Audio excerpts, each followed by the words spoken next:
Cold plunging can potentially interfere with the muscle hypertrophy process.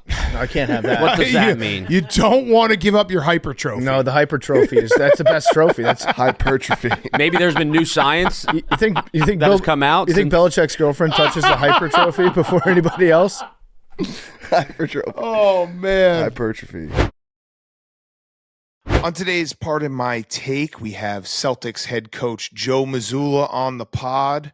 We also have NBA play-in action. We're going to find the next narrative guy who can't win the big one. We've got Hot Seat, Cool Throne, Guys on Chicks. Also, we're going to start getting into junk science, which we talk about in Guys on Chicks. And it's all brought to you by our friends at DraftKings. It's the best time to be a basketball fan. All the thrills and playoff drama. Done sitting on the sideline and ready to win some real cash. Check out Pick 6 from DraftKings when it comes to basketball payouts. DraftKings Pick 6 posterizes the competition, including prize picks. When you hit all your picks, you'll score higher minimum payouts on Pick 6 than flex plays or on prize picks. And best of all, you win even more cash if you outscore the competition. Track your picks for a shot at huge cash prizes. That's all there is to it. Pick 6 is available in most states, including Missouri, California, Texas, Georgia, and more. Don't settle for a smaller payout. Switch to Pick 6 and cash in your basketball knowledge. New players get 50 in Pick 6 credits instantly on just a $5 entry. Basketball playoffs are here. Cash in with Pick 6 from DraftKings. Download the DraftKings Pick 6 app now and use code TAKE. That's code TAKE for new customers to play $5 and get 50 in Pick 6 credits. Better payouts, bigger wins, only with Pick 6 from DraftKings. The crown is yours. Okay, let's go.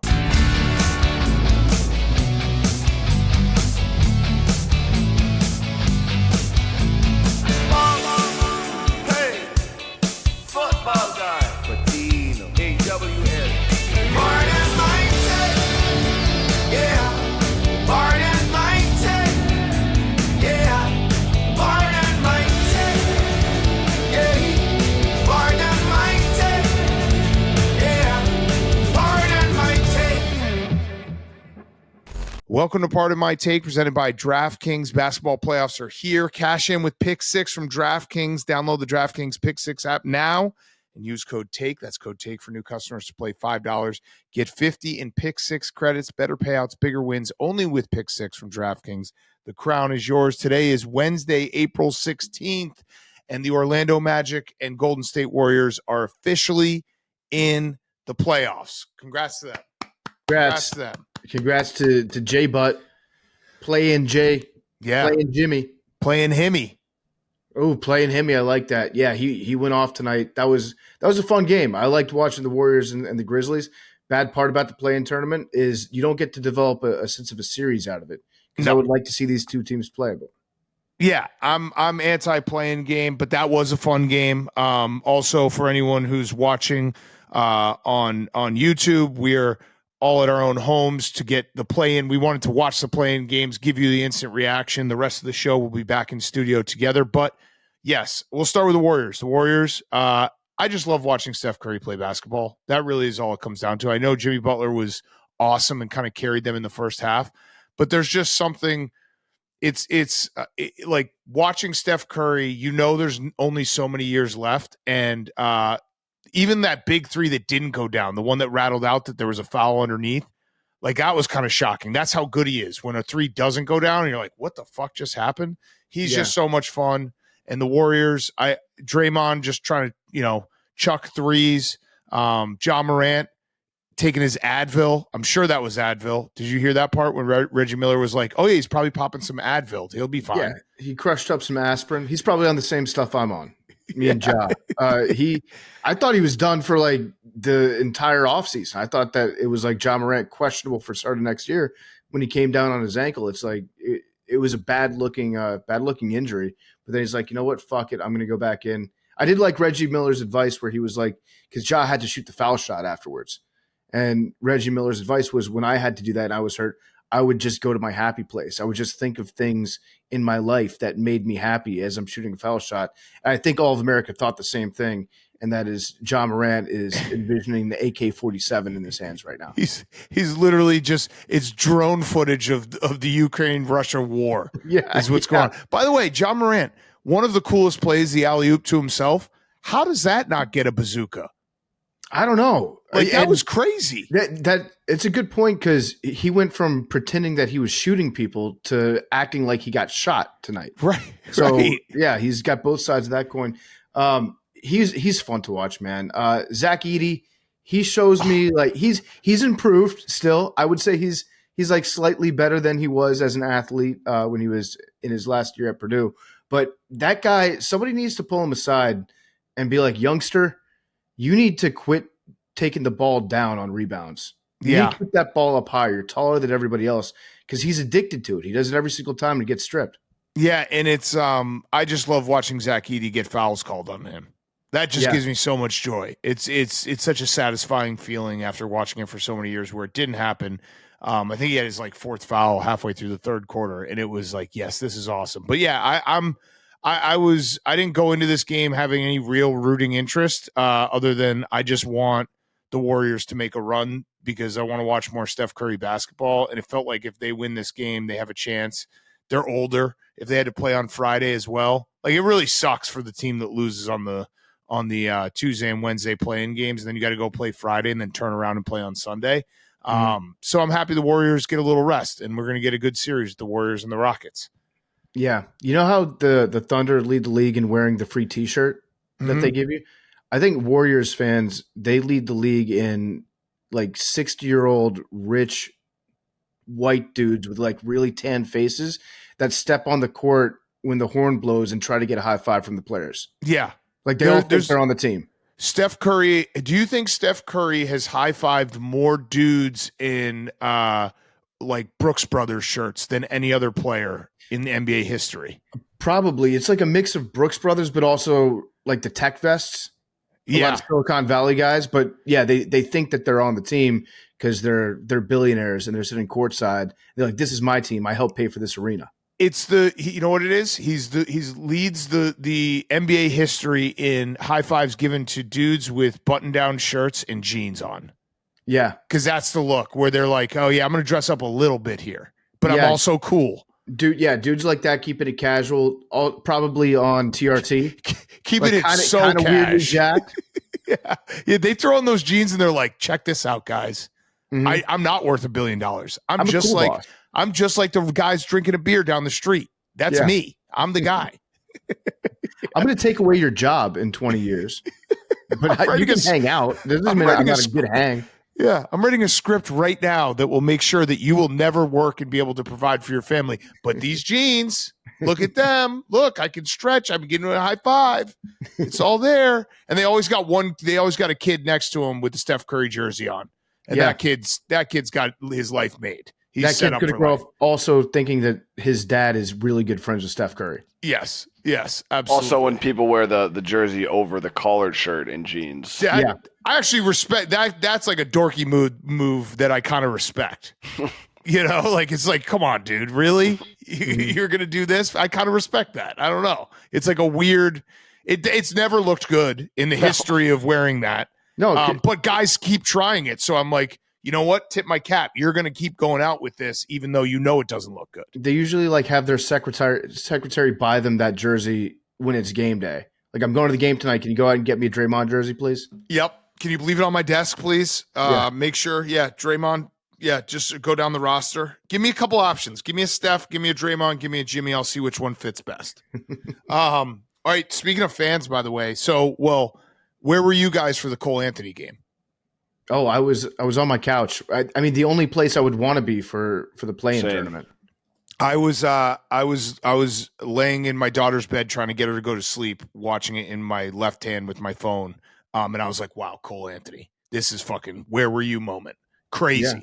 But speaking of fans, did you guys see we had two fans that I wanted to bring up in the Magic Hawks game? The Magic Hawks game, by the way, the Hawks stink. Trae Young got ejected. I feel like Trae Young was just sick of playing in the play-in game. This is his fourth straight year of playing in the play-in game.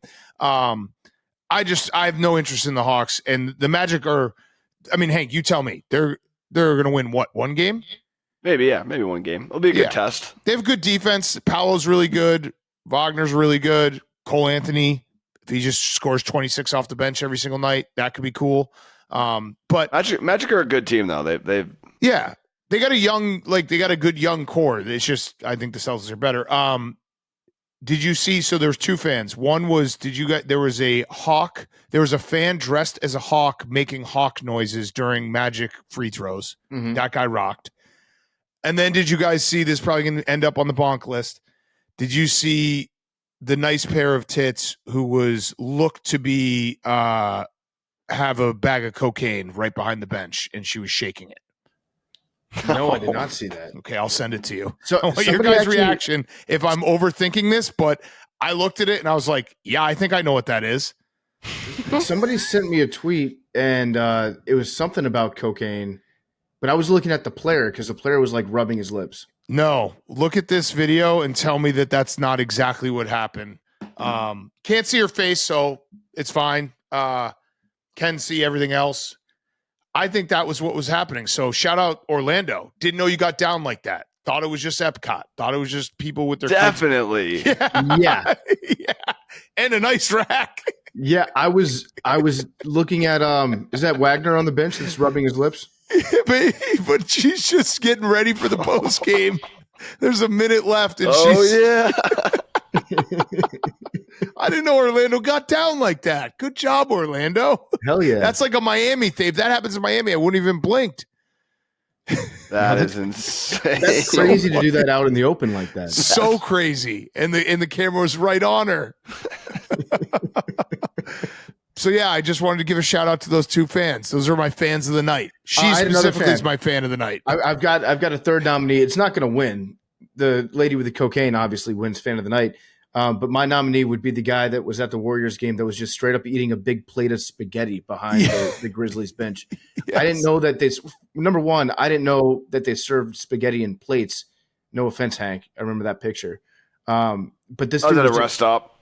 this dude was just chowing down on a plate of spaghetti at a basketball game, probably in like $2,000 seats. Also, They have good food at MSG. They got a variety. at MSG. This was at Chase. Yeah. Oh yeah, my bad. What? I don't know what I just said. I don't know what. Also, I don't know what I'm Are you looking worried about the Knicks? I'm just watching this girl with the with the bag. cannons? Yeah. She got the cannons and the bag. Like There's there's nothing else that this could be. No, and like good, like the Magic win. You're a Magic fan. You're in Orlando. It's a Tuesday night. You got big tits. Just go out with a bag of cocaine. If she was smart, she would identify herself, drop her at, and be like, "Hey, I'm the cocaine tits chick," Yeah. and she would be a millionaire by the end of the week. All alleged, but we're just watching the video and we're just saying what we see. PFT, I saw that. I saw you tweet it. So funny because that's got to be one of the most dangerous foods to eat courtside. Yeah, it's ridiculous. Like you get a spill. Number one, okay, you're at a basket. When was the last time you ate anything at a sporting event and didn't spill any of it? It's never happened. Never. So you're either going to spill it on yourself, or you're going to spill it. It's going to fall on the court, and then you have to bring the mop guy over. Yeah, imagine a ball going at him. That would be so awesome. Yeah, I kind of want to see that now. I mean, imagine a mop guy just going up, and the game has to be paused because there's a full plate of spaghetti that's spilled on the court. Hank, if you get to go on the wood for a Celtics playoff game this year, will you eat some spaghetti for us? Not courtside. Oh, come on. Bring a bag There's of there's a separate area where you kind of go in between halftime and you eat and then you come back out. Like Do they it have wouldn't be- spaghetti? Yeah, they got like different options. But I wouldn't bring it back to the seat. That would be There were disrespectful. there were some Orioles fans that went viral a couple years ago because they smuggled in a Ziploc bag filled with spaghetti to a game. I love it. Yeah, I it's love pretty it. awesome. Max? I mean, that's the Always Sunny bit. They did that What's your spaghetti policy here? with the Yeah. spaghetti? Oh, Which yeah. is- That's spaghetti like a policy. bit from the yeah.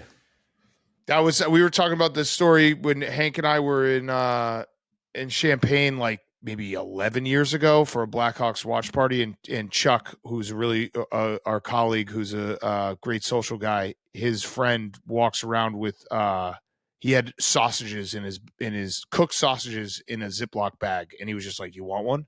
And I was like, "Chuck, what was that?" And he was like, "He does that everywhere. He just Mhm. brings sausages with him."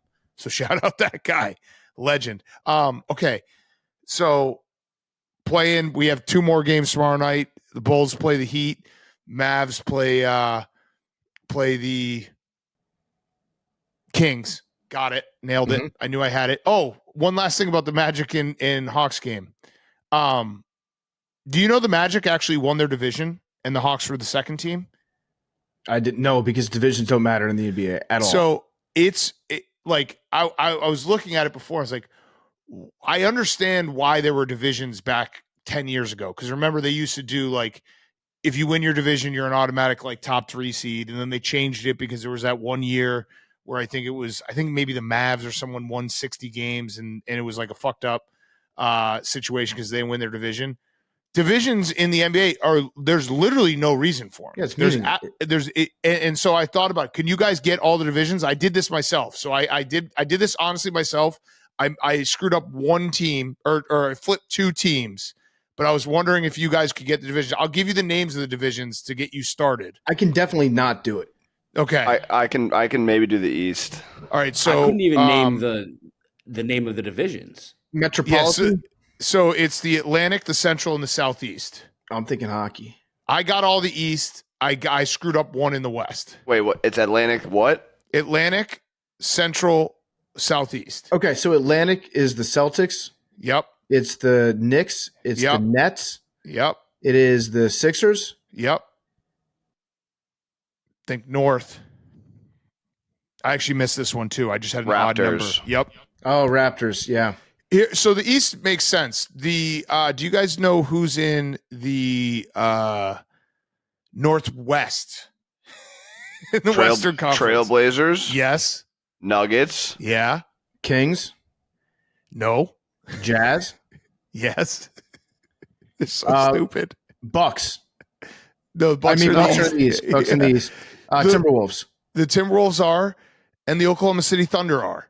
Yeah, I think that's just a stay over from the Supersonics, and then in the Pacific, there's a Pacific and a Southwest. The Suns are in the Pacific, which I got that wrong. They're not in the Southwest. So Southwest is Texas. Yeah, the Pacific is just the California teams and the Suns, and then the Southwest is Texas and Memphis and New Orleans and the Nuggets. Just get rid of them. Get rid of them. So stupid. No one cares about the divisions. It was just so funny. We were watching a playing game. It was the winner of the division of the Southeast Division versus the second place team in the Southeast Division. That's crazy. Also crazy the fact that that Quinn Snyder didn't see the cocaine chick. Yeah, true. I feel like he would have probably had eyes on her big time. That would have been a match made in heaven. All right, so we recorded the rest of the show earlier, and PFT, you commented or made the point that Nico Harrison was doing his closed door press conference with no cameras, no audio recordings. So that took place since we last were together. Did you see some of the reports from it? No, I have not. Okay, so some of the lines that he's used, defense wins championships. He said that again. Mm-hmm. He also I guess he hammered home the point that it was not guaranteed that Luka was going to sign the Supermax, which maybe the dumbest point ever. That Luka was going to willingly give up $100 million. Yeah. While he's building a house and he's crying about his video. So that's an interesting line that he's using. And then he also had, also if you take into account state income taxes, yeah, it's more than 100 million. Yeah. Yeah. And he also said, my obligation is to the Dallas Mavericks. It's what's the best interest of the Dallas Mavericks. And that's the most important thing. Some of the decisions are going to be unpopular, maybe to Dirk and maybe to the fans, but my obligation is to the Dallas Mavericks. I'll say this. I think the fans and Dirk are probably part of the Dallas Mavericks. Like, I know they're not part of the organization, but being yeah, I'm going to piss off my entire fan base and the number one legend of our organization. And that's me doing my job. He's so lost. It's insane. Yeah. Listen, buddy, you fucked up. Sometimes you just got to say it. If this press conference today was just, hey, I just want to say my bad. I fucked that one up. I tried my best, realized it was stupid. I thought I was being really smart. Turns out it was the dumbest thing ever. Max, what are you laughing about? What are you giggling about? Something seemed very funny. I think You he's said just laughing. We'll cut this. We'll cut this. You said state income tax, and Hank just immediately started shaking his head. Oh, because no, don't cut this. Hank had tax day today. It was tax day.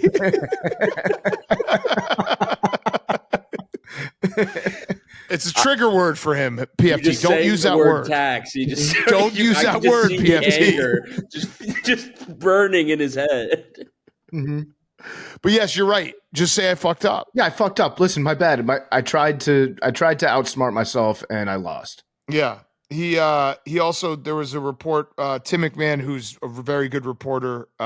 He does the Hoop Collective pod with Windhorse and Bontemps, and he was like pressing Nico, and Nico gave him the old fashioned, "You're coming at me from a negative standpoint. I'm looking at it from a positive standpoint."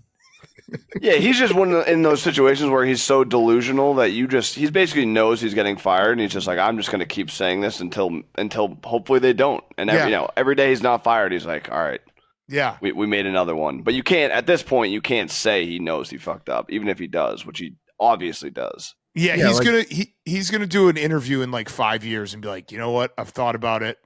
That was a mistake. He should do that right now. It's like if the Warren Commission is asking you questions and the Secret Service is like, listen, you're asking a lot of questions from a negative standpoint right now. Let's talk about all the positives. OBJ's passed a lot of good legislation. Okay. He there also was his right-hand man chimed in and gave an anecdote about his time in Golden State and said that the fan base was furious at management for trading Monte Ellis until Steph Curry showed up. Just not even realizing that like Luka is Steph Curry. Those are the same guys, not Monte Ellis. Luka, like he used an analogy and he just fucked it up so bad. They're so stupid. It's insane. I do like the idea of just trotting him out to do these press conferences all the time. That would be a good idea too. Such a coward move to do no video, no recordings. What a fucking loser. We stand with Mavs fans. The guy's a fucking loser. He needs to get out of town. All right, I had two other things. One, I think we can officially say that Cam Ward is going to be a Tennessee Titan. Did you guys see he was playing Fortnite tonight? He was on Twitch. He was on Twitch, and he was asked his top 4 wide receivers in the NFL. Who didn't see this? Max, Hank, did you not see this? All right, give me, what do you think Cam Ward said his top 4 receivers in the wide receivers in the NFL are? AJ Brown. Okay. We got nothing. Did he just say the Titans receivers? He said Jamar Chase, Justin Jefferson, Calvin Ridley, and Treylon Burks. He also said AJ Brown is a dog, but he's no Calvin Ridley. That's funny. So like AJ Brown, I feel like a team that would take him would be a good team to play for because they know how to identify a good receiver. Yeah. He said Tony Pollard was the best running back in the NFL. And Spears. He said they asked for his top 4 running backs, and he said Spears and Tony Pollard, and then just didn't say anything else. I fucking love it. And then did you guys have anything for the Braves announcer that people were pissed about? That was a very funny story.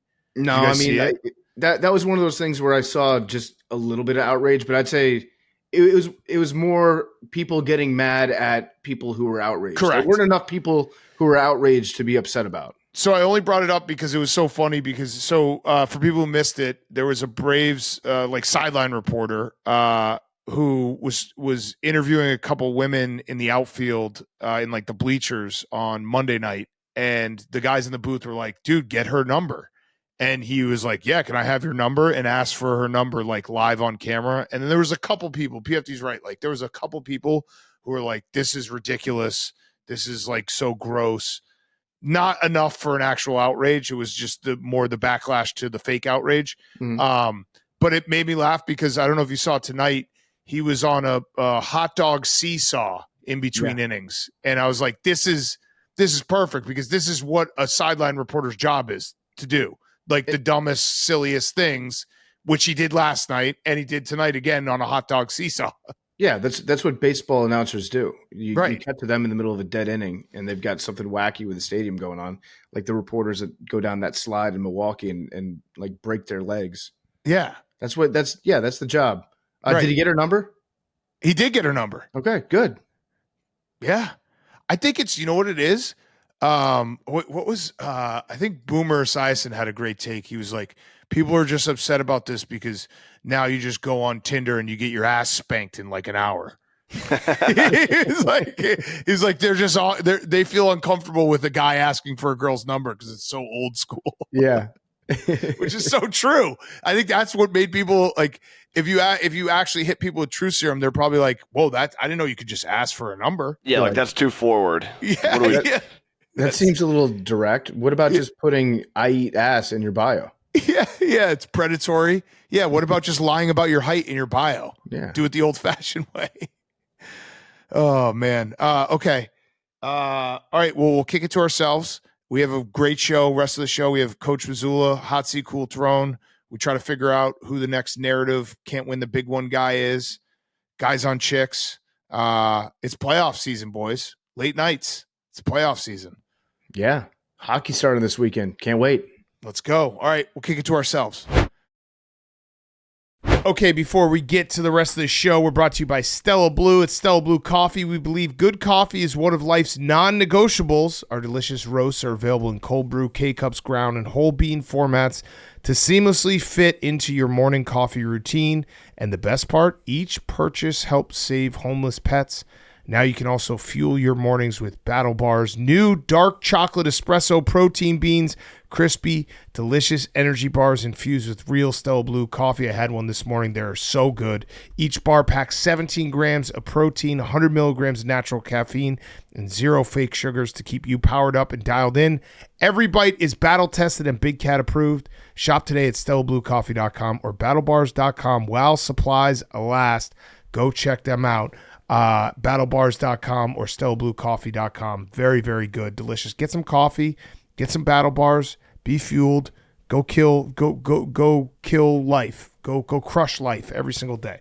Okay, before we do Hot Seat Cool Throne, I was thinking about this. I felt bad for my boy Hank because he was actually down about Rory McIlroy winning the Masters because we had the death of a narrative. And I was thinking about it. We actually lost a couple narratives this year. In the past calendar year. We lost Rory. We lost Tatum and Jaylen Brown winning the big one. And we also kind of lost what? Yeah, I mean, they were 26 when they did. So yeah, but I mean, Jaylen Brown did say he was going to win 7 NBA titles. The narrative is kind of still going because Jaylen Brown was nice enough to win MVP. True. So then now it's like that narrative just, it evolved. Yeah. Jalen Hurts winning the big one. Yeah, just Sirianni. Just Philly like in that general. that was kind of a narrative we lost. So I was thinking like what could be the next guy for you? So I have some names. PFT has some names. Throw out to you. You want to start with golfers because that is your favorite sport. Please, it's your number one sport. Yeah. So you mentioned it is. It is. It is. Right. Yeah. You like watching golf more than football. Get him off the show. Hank's fired. It's not. It's the truth. I know. If you saw last week, the pep in his step going into the Masters was unlike the Masters Sunday was better than Super Bowl Sunday. Whoa. Week 9.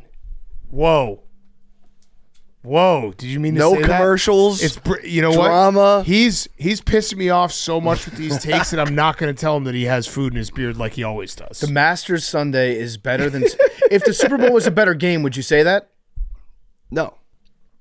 But right. So we're a football podcast. Sometimes the Masters is a blowout I know. too. Yeah, no, that's this fact. Masters. Objectively, Hank is correct that this Masters was more intriguing than this year's. Disagree. This Masters was phenomenal. Agreed. But we're talking about football. Yeah. No. Speaking of which, are we going to get our schedule? Football. Are we getting schedules soon? Hopefully. I feel like we should. We haven't gotten the schedule. I hate your tone. We haven't gotten the schedule release day yet. Okay. Schefter usually puts that out, and sometimes there's a release day. So yeah, the Super Bowl for social media managers is coming up soon. All right. So yeah, I don't like your tone. I don't like where you're coming from right now. Be careful, buddy. Football pays the bills here. You got the food out of your beard. Okay, good. What happens how do you always get food in your beard? My mouth game's bad. Do you know how to eat? Like, because it will end up on other opposite sides of your face. I don't know. Max has the same problem.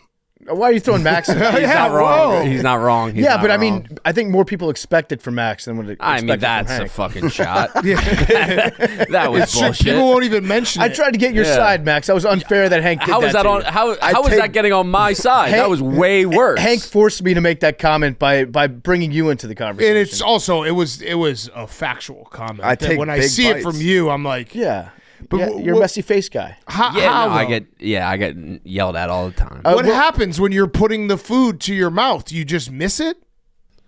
How do you Sometimes- guys miss that? Because sometimes crumbs just go down. Like you guys don't have fierce beards like Hank and I do. I mean, I have a decent beard. And I No, I've no, got, it like- doesn't. Not the same. I've got good hand-eye You got coordination. nothing. I'm I'm talking about the. I thought you were trying to. I thought you were trying to say something talking about your beard. No, the ability to eat, I'd say, is like a little bit strong. Hank gets food cocky. Like he's been pounding these big Texas cinnamon rolls. Yeah, it's a problem. and they're spraying all over the place. Hank also like yawn eats.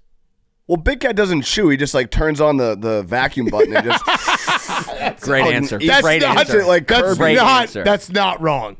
I oftentimes have to tell myself, hey, why don't you slow down because you're about to finish before Hank's had like one bite. I understand that.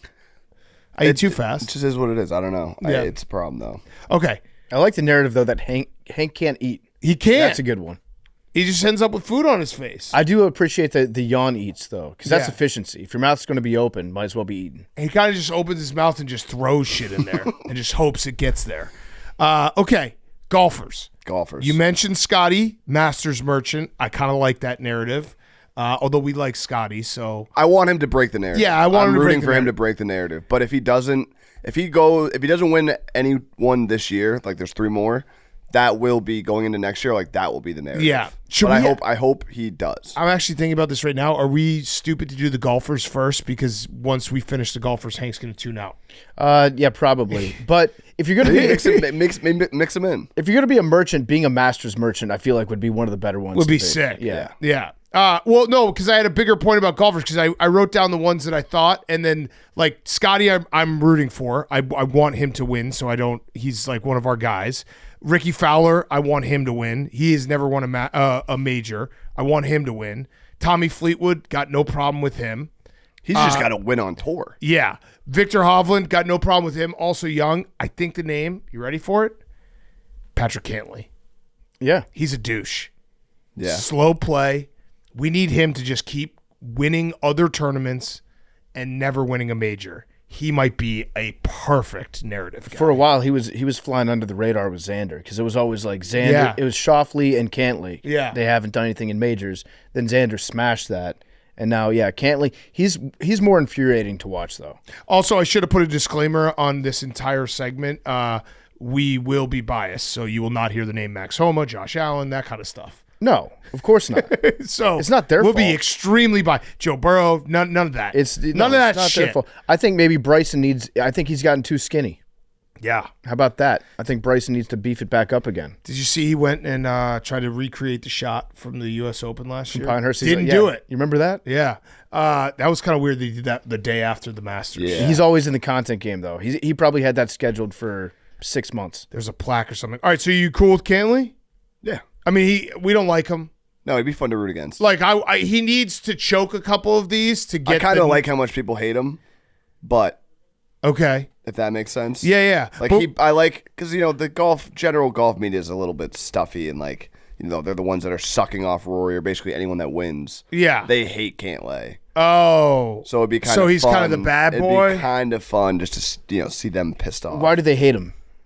I think just because he's a Slow little- play. Yeah, I like Fleetwood. I like I want Fleetwood. Fleetwood winning would be Yeah, fun, but he's not. gotta, But the list I made was like guys we can root against. Mm-hmm. Like it's fun to root against people.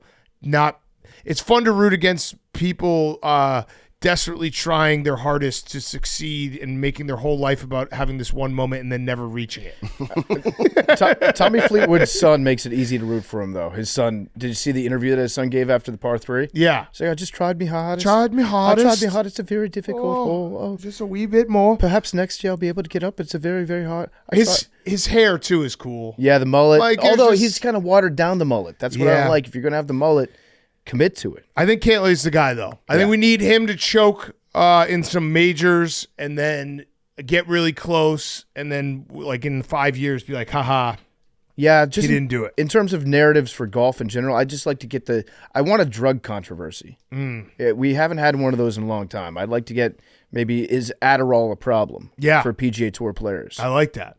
All right, so other sports. I know, PFT, you got a few as well. So these are just fun guys that, like, listen, some of them we like, some of them we don't like, but the narrative's going to start ramping up. Haven't won the big one. Had some big-time chokes. Number one on the list is Kyle Shanahan.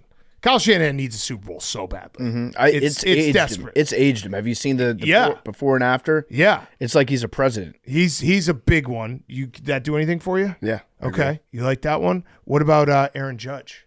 Oh, yeah. Yeah. Yeah. Never even close to earning his pinstripe. Nowhere Had him on my near it. list. I would go even further and say he's not a true Yankee. No, definitely not. Which is funny because he's had some of the best seasons of all time by any offensive player. Still not a true Yankee.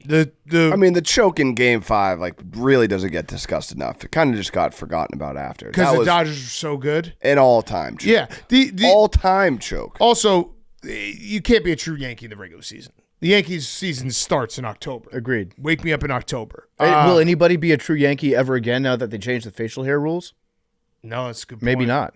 I also think that was just a test. Yeah. I think it was like if you do grow the hair out, grow the beard out, that means that you were never true Yankee to begin with. Right. Like a parent being like, hey, you can try any drug, just make sure you tell me about it. Yeah. That's and then just you're like, a cop move. I just shot heroin, Yeah. Mom. And she's like, you're out of family. Yeah, police. Yeah. Nate Oates can't win the big one. That's a good narrative. He can't. There's other narratives. If I was Nate about Oates, I would hightail it to the NBA before that narrative really gets teeth. Yeah, I mean, it's going to start. He's got, it's when you have these top 10 teams every year and you can't get over the hump. He plays Mickey Mouse basketball. Yeah. A fun one that I am personally rooting for, John Shire would be a fun one. Yeah. 'Cause he's going to have really good teams every single year. And he's fresh. You know, this is fresh clay that we can mold. But you if we get realize- 10 years and it's like, holy shit, he hasn't won one. You realize that would just be a feather in Coach K's cap. True. If John Shire couldn't win. So maybe scratch him what off about the this? list. John Shire, is he a better coach than Coach K? Maybe that narrative. He needs to win one first. Yeah. Lamar Jackson's a given. That one's a fun one. Yep. Because and I know people are like, well, what about Josh? What about Joe Burrow? Lamar Jackson has played worse in the playoffs than he has in the regular season. Yeah, That's a demonstrably. fact. It's been a big step back. Yeah. Memes in the lottery ball, big one. Huge. That one's been a narrative. That one's never gonna leave. It's written in stone. What, Max? It doesn't matter because he's never going to get it, but what would we do with the lottery ball if Memes does get it? Start over. Start over? Get a new machine. We actually should do that. I gotta like We that. should. Yeah, I'll say it right now. We should talk to someone about getting a new machine. What, Hank? What? Okay. What was that look? Yeah, serving looks.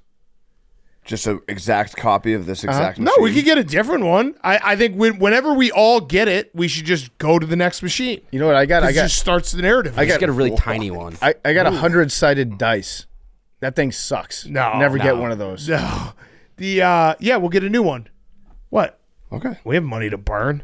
Sure. What the fuck? Get a fucking. We'll just fire Nicky Smokes and get a new lottery ball machine. All right. I'm down with that. Done. Okay.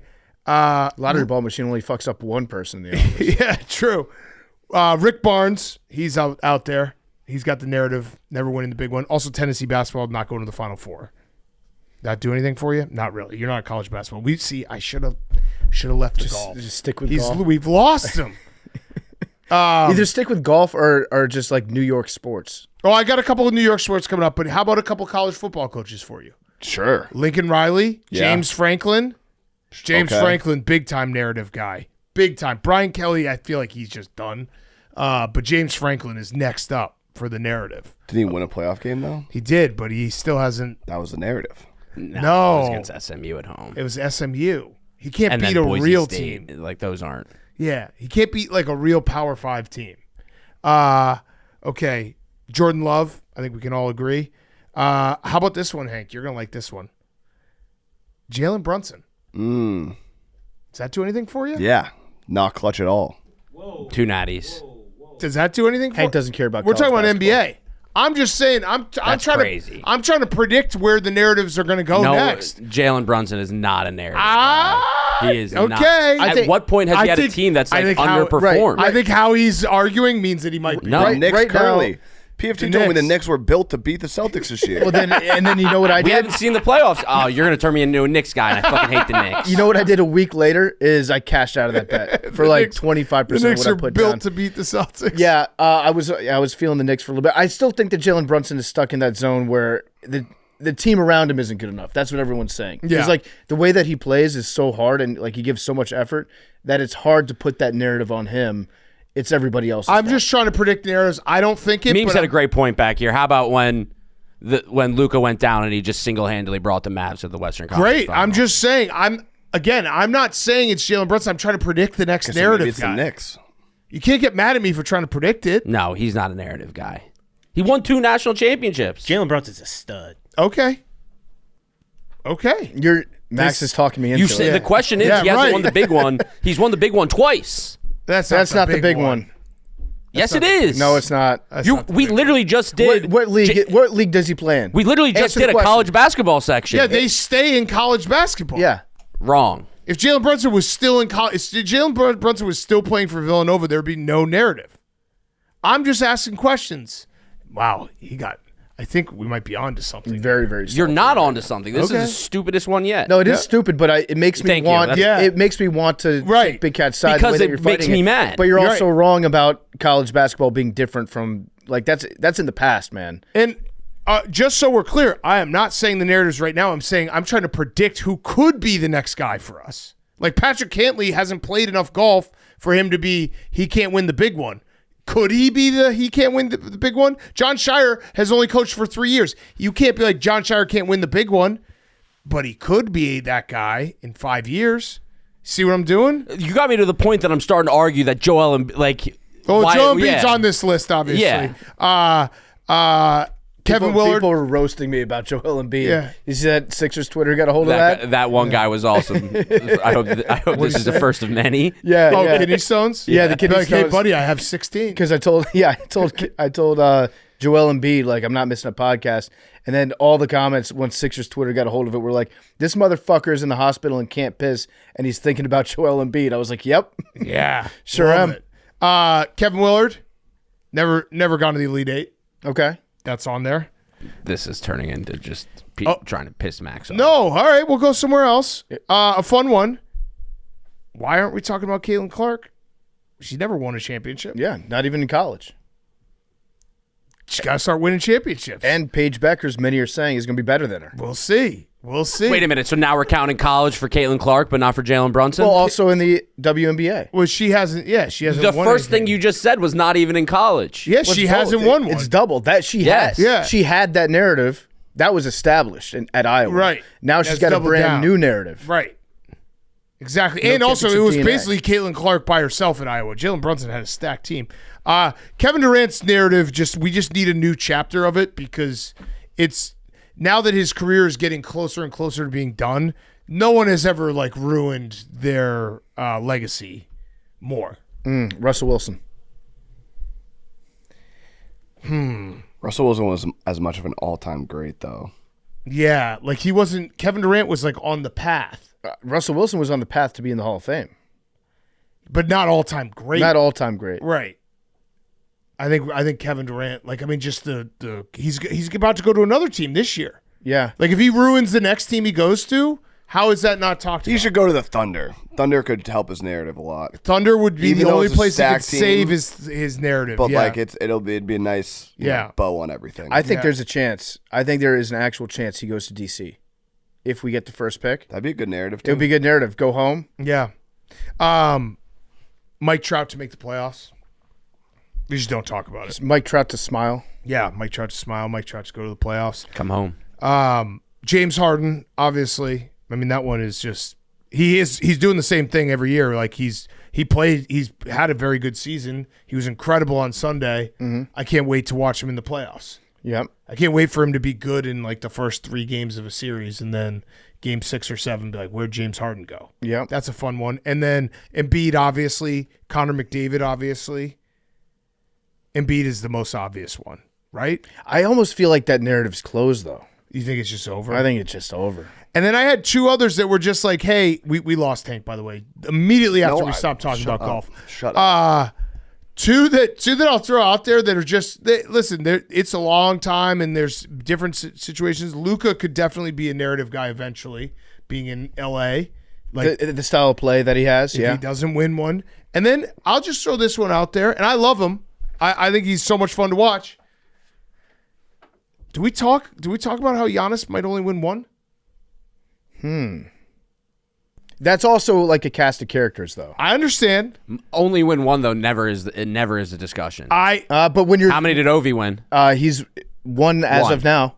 There sometimes is that discussion. But like that's not a discussion for Ovi. Why would that be a discussion All for right, Giannis? you think one just He changed also it all? fucking carried. Yeah, Like, he did. He did. All right, so that was a bad one. I carried a was team to- thinking outside the box.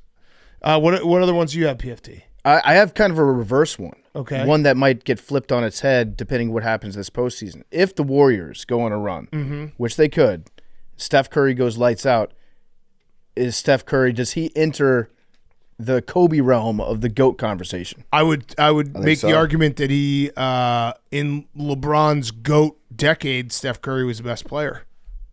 He changed the game. Yeah. Maybe not for the better. Would be big for J Butt too. It'd be huge for Jay Butt. J Butt would have a his legacy. But if the Warriors win the NBA title this year, Steph Curry wins Finals MVP. I feel like you're gonna have the Jordan, LeBron, Kobe Curry conversation. Yeah, I mean, having 5 would be insane, Yeah. and spread out that far. Yep. Yeah, One team. one team, one jersey guy. One that you might want to buy in on now. Okay, From the ground up. Can Arch Manning win the big one? I like that. He's got not winner DNA in his system. Peyton Manning, yeah, he won, but for a long time we had that. By the way, one of the funniest clips of all time was when was it Phil Simms? Who was it that said if Peyton doesn't win a Super Bowl, we're going to talk about him like in the same vein as Dan Marino, that you can't win a Super Bowl. And Dan Marino was on the set with him when he said that. He was like, dude, what the fuck? Yeah, he was so pissed. I'm right here. He was so pissed. But yeah, we'll see what Arch Manning does at Texas. Texas has not been able to win the big one since Vince Young. So it's like, I don't know. They've been sniffing around. If Arch can't get it done, I like that. then it might be that same narrative that, I mean, Peyton, Yeah, they didn't win the big one in college either. Then he leaves and they win. it would be nostalgic to do a whole Manning can't win the big one again. I would like that. I think it'd be good for our souls. Also, Max, counterpoint to your point that just popped in my head. I actually think that people do bring it up with Rodgers that he only won one. I think you bring it up with Rodgers. Okay, that's a fair counterpoint. Keep going, PFT. Want to keep your eye on. Well, it has been brought up. Yeah, by you. Kevin O'Connell. Oh, Can't win in the playoffs. oh, He's a regular season merchant. He's doing the best with some below average to maybe kind of good quarterbacks, bringing the best out of them, getting high seeds, losing the playoffs. Just something to keep your eye on. Keep an eye Don't get on me it. wrong. He's like one of the best coaches, if not the best offensively in the NFL. Kyle Shanahan's an incredible coach. I'd trade, well, I wouldn't anymore, but a lot of teams would trade for Kyle Shanahan. Yeah, like Kevin O'Connell right now would suck a dick to get to the Kyle Shanahan can't win the Super Bowl narrative. Yeah. That's a good point. I'm trying to think of Chalamet. I hope he doesn't win an Oscar forever. Oh, okay. Yeah, because he said he wanted to win it so bad. That would be sick. Kind of a loser move to want to win an Oscar. Right. He will. Yeah, but what if he doesn't win one for like 40 years, Yeah, dude? but we want that for good films. I like the Yeah, fact I like being able to say Juicy J has won more Oscars than Timothy Chalamet. I'm just saying this is what opens up, like being like, I liked his speech because I do agree with him. There's no shame in being like, this is what I want to do and I want to be the best. But when you do that, and if you don't win the awards, people are going to start talking chatter. One narrative I'm just going to lean into this year is that the SEC is a basketball conference. I like that. Yeah, so just keep that in mind. This is just a whole segment of just being the hater convention. Yeah. Like where, so give me your top 4 that you like, that you're going to go with. I like Cantlay. I really like Brunson. I should have never said anything. Aaron Judge was solid. Is Jay Wright a system coach? That whatever. Yeah, you're not mad. That was the worst argument ever because it's the opposite. What? Is Villanova a Jay Wright merchant? Is the real argument there? Yeah, he's a system coach. No, He is the system. Jay Wright is the system. That's not how we use that term. That's how I used it. Okay. I would say Mike Trout, but I feel like that one just never gets Doesn't any get talked traction. about, But yeah. it should. It's hard because Baseball- baseball's so hard. Like one player can do really well, and the team still can't lose. Right. But you can't blame the one play. Like it was different. Like Clayton Kershaw was such a good one because it he was would be big so good in the games. regular season, and then Yeah. as soon as the playoffs came, he would suck. Yeah. Bryce Harper is also an opposite one. He's never won a World Series, but he always plays well in the playoffs. Oh, yeah. I Bryce forgot Harper. about Bryce. Bryce Wait, Harper. Bryce Harper's never won the World Series? No, you think that he has, Hank, because Oh. when he signed with the Phillies in his press conference that he gave, Bryce Harper? Bryce Harper said, "It's my dream to bring a World Series to Washington, D.C." when he signed with the Phillies by mistake. And then we won the World Series, and the Phillies did it. So you guys. Wait, I so, thought Bryce Harper was on that team. no. so you He have. wasn't? You No, have he wasn't. Max, you have Kevin Willard, Unaccountable. Embiid, Bryce Harper, and Brunson? Well, Bryce Harper is like one of the best postseason hitters ever. He is. All right, so what's your fourth pick, Hank? Bryce Harper? Bryce Harper, Kevin O'Connell. Okay.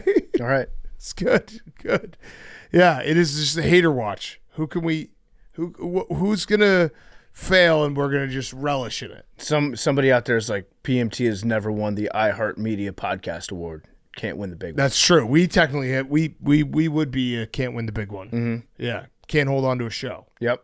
But yeah, I felt bad for you, Hank, because I feel like I saw in your face you really enjoyed the Rory not being able to win one in a decade plus and not being able to win the Grand Slam, and it got robbed from you. It also is extra worse when it's like golf guys who are like crying with Rory, being like, "We did it." Yeah. Yeah. It is what it is. You gotta just they got one. Yeah, they got one on us. The LeBron, it really is the LeBron Cavs year was the worst. That one ended you. It was just it was impossible. So that's to another come point back that you from. could win one and not, and still have the narrative because he had won two. Yeah, LeBron. Well, that's when the GOAT narrative you Yeah. could fight for. You still could. Yeah, I mean, 6 losses in the finals, though. Yeah. it's a lot of losing. Okay, let's do hot seat, cool throne, and then we'll get to our interview with Joe Mazzulla. NBA playoffs are here, and the only place to buy hard to get playoff tickets is Game Time, the official ticketing partner of Barstool Sports. Hey, can you look up the tickets for Bulls Heat, which is tonight as you're listening to this, with killer last-minute deals, all-in prices, views from your seat, and their lowest price guarantee. Game Time takes the guesswork out of buying NBA playoff tickets. Prices on the app actually go down the closer it gets to tip-off. If you can save up to 60% when buying last-minute tickets. Plus, on April 22nd for Earth Day, when you select and purchase a super deal, Game Time will plant a tree with the proceeds. Looking at tickets for the Bulls Heat. $68. $68 playing Magic. Amazing deal on Game Time. What are you waiting for? Go buy those tickets now. Take the guesswork out of buying NBA playoff tickets with Game Time. Download the Game Time app, create an account, use code PMT for $20 off your first purchase. Terms apply. Again, create an account, redeem code PMT for $20 off. Download the Game Time app today. What time is it? Game time. Okay, hot seat, cool throne. Hank. My hot seat, cool throne is Ryan Day. Why's that? So this is just a funny classic internet story. It started with Clay Travis, who said you can't trust men who dye their beards. It's a red flag. Mm-hmm. Ryan Day's wife then came over the top and said, "I've known Ryan my entire life. He's never once dyed his beard." Next narrative. Move on to the next narrative. Oh. Ryan Day looks like he dyes his beard. He has It's to. kind of an embrace debate. It's a hot seat, and if he does dye his beard, he's got to now be super careful and super on point with it. You know what I take away from this is that it's even funnier because Ryan Day obviously dyes his beard in secret. He hides it from his wife. Okay. He's probably got a special bathroom that he goes into that's got his Just for Men for the beard, hidden away in a cabinet that she doesn't look into. He goes in there for like 15 minutes. She probably thinks he's jacking off. He goes in there, dyes the beard, comes out, and then she pretends that nothing is amiss. Yeah. I'm looking at it right now. So he does have very like dark black hair. So it might be that, but I've also there's no way that's not dyed. You know what it is? It's the It's so dark. it's the rosy cheeks that really make the Maybe beard pop. that's it. I'm trying to find pictures of him with any graying hair, because like if your hair is graying, your beard is gonna gray. You know, it just I don't think you can have one or the other. Huh? Usually the beard goes first. Yeah. I can personally attest that the beard goes first. Well, that might just be mayonnaise. Yeah. Oh I man, don't like you guys. I love you, Max. that comment alone won the Brunson debate. Can't win the big one. Okay. So he's now got to really, be on point. He's got to be really on point. I'm seeing some pictures. They might be. I don't know if they're looking like a little bit of gray hair up top. So he probably dyes it. You guys see JD Vance fumble the trophy? I did see that. Why is the trophy 2 pieces? He dropped the base. I think it's just to humiliate people that try to pick it up. It's crazy. Because I wanted to laugh at it and be like, wait, this trophy makes no sense. Whoa, Ryan Day without a beard is kind of weird. I don't want to know. Gross. Yeah, sounds gross. Okay. Where did you see that? You get the slide. You know how I they kind of like, want to see it. they do the pictures where you like show like before and after flooding? Oh, I thought that it was like an AI thing that you could do. Imagine this guy without a beard. No, he actually didn't have a beard. Can we do that with Hank? No. Memes, can you find some sort of face tuning app that removes Hank's beard? Okay, what's your next one? That might be the new Max that you Photoshop onto stuff. PFT just used to rock a Hitler stash for like 3 years. I did not rock a Hitler stash for 3 years. This is what separates me from Ryan Day, is that the center of my mustache grows in darker than the blonde hairs at the end. So if I go a couple days without... Remember when you dyed your beard and you tried to pawn it off as not? Yeah. That was awesome. Yeah, I remember that. But so, yeah, the sides grow in blonder, lighter. And so if I go a couple days without trimming it up, it looks like... Shadow. You know who else had the Hitler stash? Don't say Hitler. Michael Jordan. Michael Jordan, the Hanes commercial. Yeah. But yeah, so Memes has found a bunch of old pictures of me with a Hitler stash. Yeah. That's bad. Not a Hitler stash. Memes having just like our entire archive is one of the scariest things we've got going on. It is. It's pretty bad. Yeah. He's not to be like, look at him. He's just so happy. He just, it's not that I don't trust him, because I actually do trust him. I just know that he could. I mean, the guy said he was going to bomb NFL headquarters. Like he's kind of the Riddler. The what's the guy? The Joker. Joker. I said the Riddler. My brain just lost it there for a second. Yeah, the Joker. If any of you guys got arrested for something violent, I would be like, that's completely out of character. I've got a document already typed up for when Memes inevitably does. I'm ready to go. Yeah. Okay. I trust him. My cool throne is Shedeur, Sanders, and Travis Hunter. Mm-hmm. Kind of an embrace debate as well, but they are getting their jerseys retired at Colorado next year. Okay. And there was a lot of debate being embraced. Travis Hunter, I feel like less Won the so. Heisman. Won Yeah. the Travis Heisman, Hunter's played both sides. a no doubter. You have to do Travis Hunter, Heisman, Shedeur. What number Shedeur? Is he 12? 12. Yeah, that's tough because 12 is such a good quarterback number. And also, they were saying, Cordell Stewart doesn't have his number retired. He won a lot of games. So I think I saw someone point out that no one from the national championship team in 90-91 has their number retired. I was looking at it because I guess Shedeur has over 100 records at Colorado, so that's kind of cool. But yeah, I think Feels like something that when Coach Prime leaves, they're just gonna be like, we're gonna unretire. Do you know what my real take is on this? Is I have no problem with Shedeur and Travis Hunter. I have a problem with the timing. Way too soon. Yeah. You can't retire a number 3 months after they've stopped playing. Like, this is 10 years from now. They're doing it at the spring game. Do you think that this was done to give like one little nudge to Shedeur's draft stock? Yeah, there is a lot of stuff that the Giants are invited him back. Which Yeah, for seems like the owners. a personal pro day. Yeah. But don't you guys agree, like, retiring a number, you can't just do like that right away? It should be like the Hall of Fame. Like, it's got to be 5 years after you leave. You got to let it settle. Minimum. Wait, Yeah. What happens if... Hank, you also implied that Dion had something to do with Shedeur's number being retired. I think he did. You I think think so? that's bullshit. You think Saying Dion did? nepotism was in play here? I don't know about I that. think he did. I I don't know. think he said if you're going to retire Travis. But so you can What make... about Shiloh?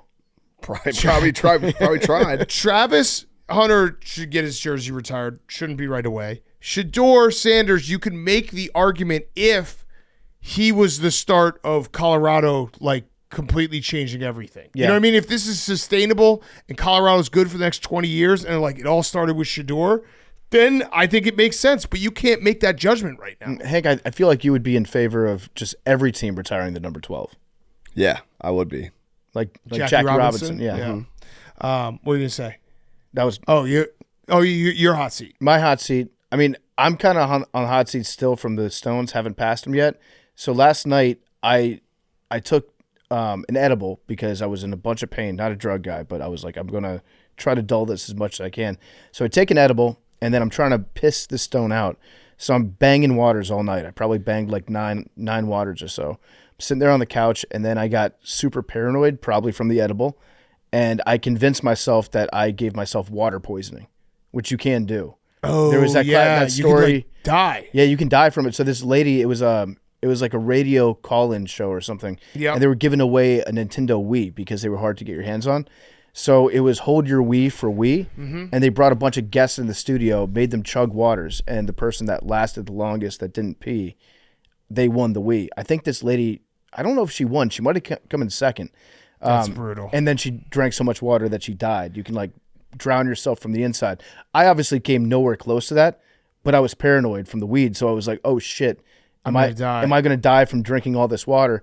And so then I decided the best way to counteract all that was I had to eat a giant bag of Doritos Cool Ranch Doritos to get some sodium in my system. Smart. So then I just woke up this morning feeling like shit because I ate a full bag of Doritos Cool Ranch Doritos On a last night. full tummy. On a full tummy, yeah. My other hot seat is nepotism. Oh. So nothing to do with Dion, but there was a story that came out in The Athletic this morning about what's going on at Chapel Hill at UNC. And so one thing that Belichick What's going on? didn't have to worry about beforehand was Freedom of Information Act requests where you can get your hands on the emails that are sent around. So Belichick's girlfriend, also personal assistant, philosophy major, author probably. Assistant coach? Assistant coach, Jordan Hudson. They got their hands. Hank is locked back in and he's peeved. They got their hands on some of the emails that she's been sending back and forth. Oh no. She said that the school shouldn't use images of Steve and Bill together, Steve Belichick and Bill Belichick together, because she wanted to prevent visual prompts that could fuel accusations of nepotism. She suggested that the Tar Heels avoid referring to Steve as Bill's son and instead highlight his own accomplishments. She said, it is really worth emphasizing the point that Steve has the experience of being a college defensive coordinator and will bring a plethora of knowledge to the coaching staff. That's facts. I believe being strategic about the depiction of the Steve will prevent controversy. She calls him the Steve. Okay. I believe that being strategic about the depiction of the Steve will prevent controversy and show utmost respect towards Steve's career, validate Bill's decision as head coach to hire Steve. So they've also applied for a number of patents. They have tried to trademark Chapel Bill, the Bellustrator, the Belichick Way, and my personal favorite, Chapel Bill, parentheses, Bill's version. In parentheses. I feel like that one is the winner. That's the one that Chapel she came Bill, up with. Bill's version. That was definitely Belichick's idea. Yeah. Yeah. What, Hank? What are your thoughts on all this? I'll ask you a question I asked Dave on the rundown. If UNC has a great season, wins the ACC championship, do you think a single player touches that trophy before she does? Yes. No way. You think she's going to be at his side? Oh, yeah. Did you see her on the field? Florio actually, out of nowhere, Florio, you have the enemy is my friend. Florio had his back. He was like, it looks like she's just doing her job as producer of his documentary. Okay. So he had her back. Yeah, that's good. Yeah, I think he would give the trophy to the players first. I think. What if he didn't? But I'm not saying Bill has to get like. I think Bill would maybe, but like, what if did she's Dave standing say? right there? What did Dave say? He said 100% she would touch it before the players. She's a good dresser, though. I'll give her that. She's passionate. She's very good looking. She cares about the team. Yep. A lot, and she's using her voice to make her thoughts known. Okay. She is. None of this is weird. What? any of this. Having a girlfriend? No. You know what I'm asking. I mean, if it wasn't for the Freedom of Information Act, no one Yeah, would be any wiser that's about true. it. Yeah, really, the That's problem true. is the First Amendment. Yeah. Yeah. I mean, if everyone's emails were out there, their wife, that's like a very normal thing Yeah, for their true. girlfriends to kind of run the show. Like Good that's point. like a common narrative. Really good point. That's a great point. Okay, your cool throne. My cool throne, we did a bad job. Joe Flacco's back in Cleveland. Oh, Did you miss that? I did. Yeah, so Joe Flacco is back. So very thankful for that. The Browns love doing things with quarterbacks 1 year too late. Yeah. That's what they're really into these days. So he's going to be. Is he in the list of doubters for Deshaun? He's got to be. Yeah, I mean, him, Kenny Pickett. Yep. Kenny Pickett was pumped. Although Kenny had a quote that was like, I'm excited to play with Joe Flacco. I used to watch him when I was 10. Oh. That made me feel very old. He said he's also coming for the starting job. Yeah, I mean, we'll see if it's a real competition, if it's Yeah. a real open quarterback thing. My other cool throne is Coachella. Because Coachella people, I read a stat that was 50% of concert attendees are financing their tickets this year. It's like $700 to get in. Is Coachella still like a cool thing to go to? Because I've opted out officially of all music festivals. I think I'm done with festivals. It's from my perspective, it feels like it's just become all influencers and brands. It's Coachella sold out. Yeah, what happens? That's where where's the Coachella I used to know? And by I used to know, I would look at like hot girls on Instagram going to Coachella. I didn't leave Coachella. Coachella left me. So yeah, people are financing them. They're putting them on layaway, meaning you're getting a loan for your ticket to Coachella, which sounds like a terrible decision financially. And then what happens if you don't pay up? Do you get and you already went to the festival? Do they repossess your Instagram posts? I think so. I don't know how that works, but You also just described influencers. What? You're like, Coachella is just hot girls going to, or influencers going to Coachella. I like how you It pronounce used to be hot girls. I like how you pronounce Coachella. Coachella. Yeah. Yeah, I feel like there's still hot girls. Yeah, there's definitely still hot girls that go to Coachella. There are, but I'm saying they're just. Wait, who are you talking to? You. I know there are. I'm saying it's all influencers now, though. Like it's the entire thing is sold out. Like What was it? What was it before? Those were also influencers. 8 years ago, my Coachella, Instagram models. The Instagram models, other than like my Coachella. Yeah. it was what it is- fucking different, bro. It was yeah. It was about the You music. just like it was describe. about You were the like vibes. you were like my Coachella was hot influencers. No, they were just hot girls. They were natural hot girls. They were natties. Those are also They were just they were Hank, no, buddy. Back me up. The internet used to not be all influencers. I think it was In the last 5 years, It's the same hot girls thing, are it's just now a different influencers. name. no, it was Right. it was chicks. Yes. It was chicks in the wild back then. Yeah. and it was No, organic. they were just. How And you then, did- but how are you wait. seeing them? No, it was chicks in Because the you wild. followed them because they were influencers. No, for you. And then they become My For You- influencers There wasn't a because their For You Coachella 5 pictures years were ago? so good. All right, we just had a four-way conversation. I'm saying all the hot girls. It used to just be natty hot girls. No, it wasn't. Yeah, it was. Those were still influencers. No. No, they were in it for the love of the game. Yeah. Now they're just They were influencers. concert the love of attendees. the game of taking pictures and posting them on Instagram. Yeah, they were they're concert. still doing that. That's concert memories. attendees that happened to be very attractive. Right. And then those same girls you. became the influencers. Correct. And now they're no longer as hot because they're not just chicks in the wild anymore. Yeah. Now you got to get a skincare routine just to look at a hot picture. Yeah. They sold out. Yeah. Babes sold out. They did. Women, honestly, women sold out. The natties were the best. I liked women before it was cool. This is such an old man. Why? Well, it was old man like 5 years Yes. ago too. What are you talking about? They weren't all influencers. Yes, they were. No, they weren't. How did you find them then? Yes. How are you They just- seeing I them? just saw them. Sidebar. Yeah. I think maybe 5 years ago it was influencers. That's but fine. I think we're 10 remembering years? Coachella. Yeah, 10 years ago. Fine. 10 years ago. 10 years. 10 years, Barstool, the Chive, they would post a gallery of all the hot girls at Coachella, and it wouldn't be influencers. Fact or fact?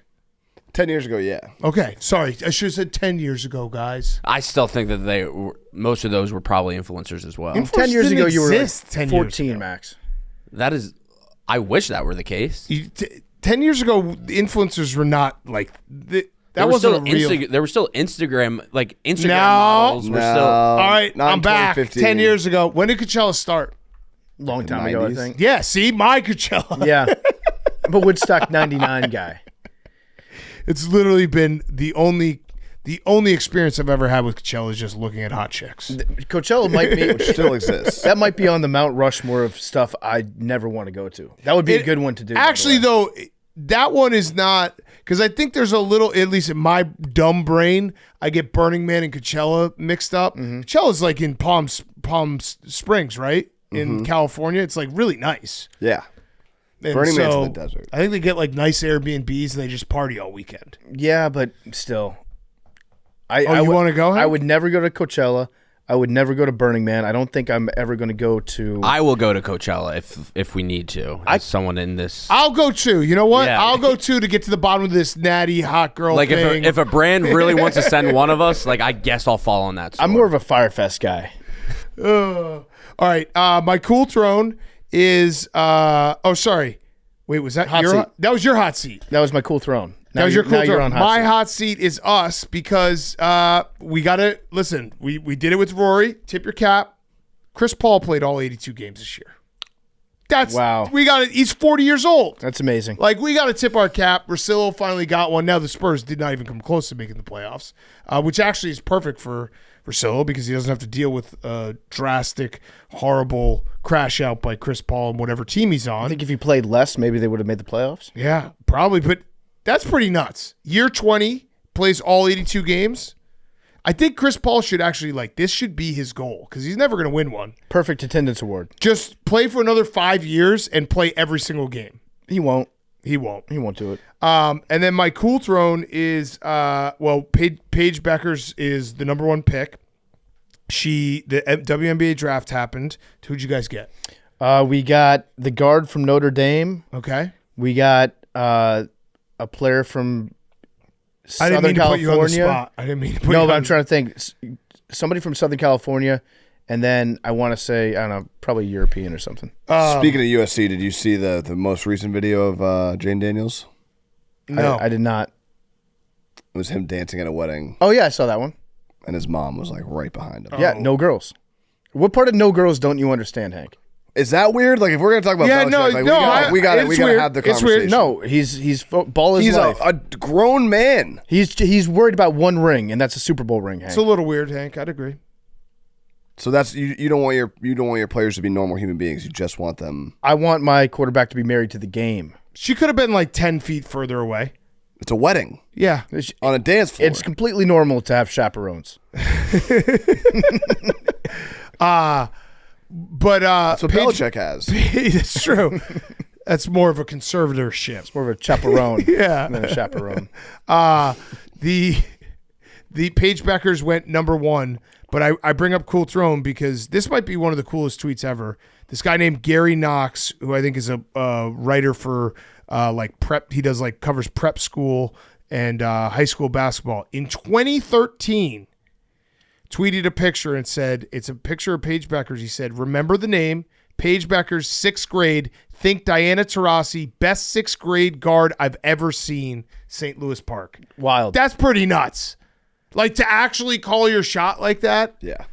6th grade, there's no way you could tell a 6th grader being that's going to be the next number one pick. No, but I mean, she's awesome. I do think that she might be a better WNBA player than Caitlin Clark. I do not. I think she's more athletic. She's more explosive. Caitlin Clark obviously shoots better from the outside, and she's a once-in-a-generation talent. But in terms of, I'm talking about winning. I think Caitlin Clark's better. You just said once in a generation. Yeah, once-in-a-generation shooter. I'm also a Juju guy. I heard this Dominique Malonga is just the female Wemby. Yeah. She can dunk, Yep. right? Yep. So I'm a Seattle? Yep, Malonga head. A Malonga head? I don't know if that's how you pronounce her name, but a Malong- female Wemby sounds cool. You're Malongaloid. It never Yep. really dawned on me a chick getting dunked on, but that will rock. Yeah, no, that's cool. I Yeah. feel like maybe she should have been Paige Bueckers is just the more marketable name, so that's why Paige Bueckers went first. But Malonga is probably the better player. I have watched some highlights of Malonga. She's a problem. I did see some very sad Dallas tweets of one guy just being we could have had Luka and Paige Bueckers. Oh man, did you see that Nico is doing? He's doing a press conference. No. So he's meeting with the media for the first time since the trade. Only caveat is you're not allowed to bring any recording devices. Oh. That's a pretty big caveat. Yeah, pretty big caveat. So it's not really a press conference. He's just having like a coffee talk. Yep. Yeah. Okay. Let's get to our interview. We got Joe Mazzulla, and then we will finish up with some guys on chicks. Before we get to Coach Mazzulla, he's brought to you by our great friends over at Morgan & Morgan. That's right. Morgan & Morgan is America's top injury law firm. Morgan & Morgan will fight for the people. They've been fighting for the people for over 35 years. There's a reason why coffee is the first thing that people reach for in the morning, just like there's a reason why Morgan & Morgan is America's largest injury law firm. By the way, speaking of coffee in the morning, Big Cat, those battle bars, incredible. Awesome. They're like legitimately one of my favorite things to eat in the morning. They taste so good. This morning with coffee, you know what I did? I had a battle bar, and then I figured out the perfect ratio of whole milk, just a splash of half and half, splash of creamer, and then I frothed the shit out of that, and it feels like a drink that you would pay like $9 for. Best breakfast ever. But Morgan & Morgan is the first people that you should call, just like coffee is the first thing that you should reach for in the morning. They're America's largest injury law firm. They have over 100 offices, more than 1,000 lawyers nationwide. When hiring Morgan & Morgan, it's like hiring an army that's got your back. If you're injured by the negligence of another, you deserve to be paid. When you hire the wrong law firm, you may be beat before you start. All law firms are not the same. If you're ever injured, you can check out Morgan & Morgan. Their fee is free unless they win. For more information, go to forthepeople.com/PMT or dial #law #529 from your cell phone. That's forthepeople.com/PMT or #law #529 from your cell phone. And now here's Coach Joe Mazzulla. Okay, we now welcome on a very special guest, recurring guest, champion, defending champs. It is Boston Celtics head coach Joe Mazzulla. Coach, always great to see you. We're getting ready for the playoffs. Actually, first question, you just finished your season finale against the Hornets, who are a lottery team, and you said that this is actually like the ultimate test to see if you're ready for the playoffs. Did you guys pass the test in an inconsequential game for your team?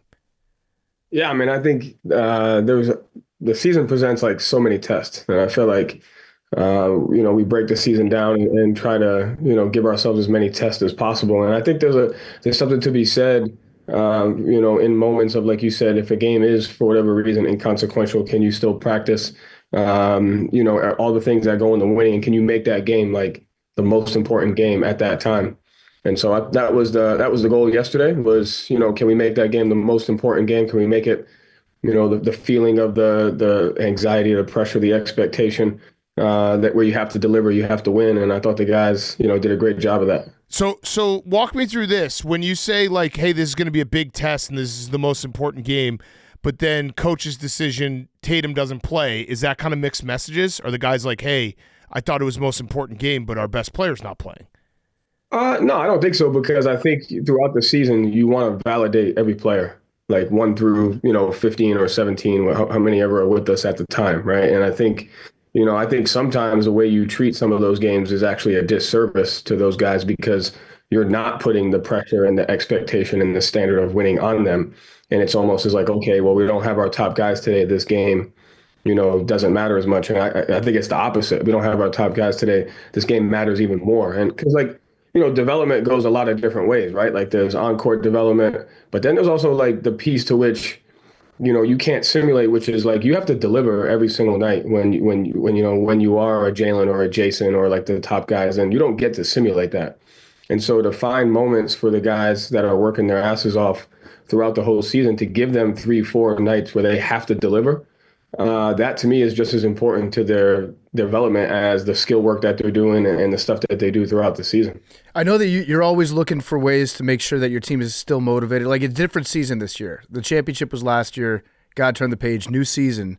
Do you find that it's hard to get yourself or to get the team to buy in on that, given that once you win something, everybody treats you differently? They treat you like a champion. You've got this, the pedigree or whatever they call it for you. How do you like kind of try to remove that to keep your team motivated and focus on now as opposed to last season?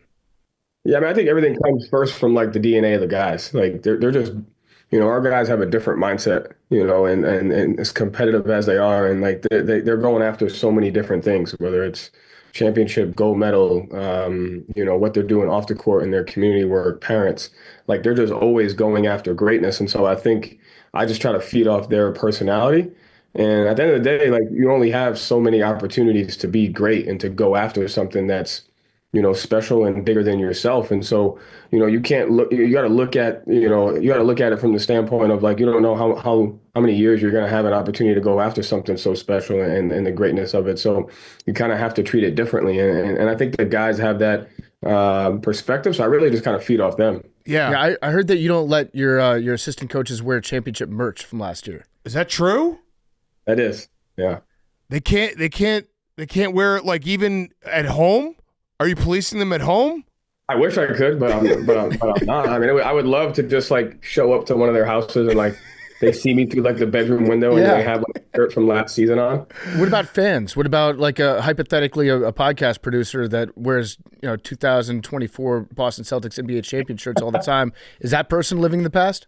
I mean, clearly he doesn't want us to win or move forward. And so, That's not true. That's a good point. That was a hypothetical. He's living in the past. That's a hypothetical. Wait, so I got a question. You mentioned the gold medal. When you're watching the Olympics this year and Jaylen Brown gets snubbed and Jayson Tatum doesn't get playing time, are you sitting at home like rubbing your hands together like, yes, this is – obviously you're rooting for your guys, but yes, this is just another chip on their shoulder that I can now use, and they're just like Steve Kerr is literally giving me material that I can put on the bulletin board on day one and be like, they don't think you're good enough. Yeah, I mean, if you guys ever watched The Last Dance, and I think if you watch that and you listen to some of the other guys like the Tom Brady's and those guys, they're intrinsically motivated. That's what allows them to play for so long and to go after stuff, which I think our guys are intrinsically motivated and why they've been able to do what they've done up until this point. But then you got to kind of like just make up shit sometimes to be able to like get yourself through something. And whether you're lying to you could even be lying to yourself. Like, and that's why like pointed like yesterday's game. Like yesterday's game, I felt like it was like a game 7 for me, and I was just like.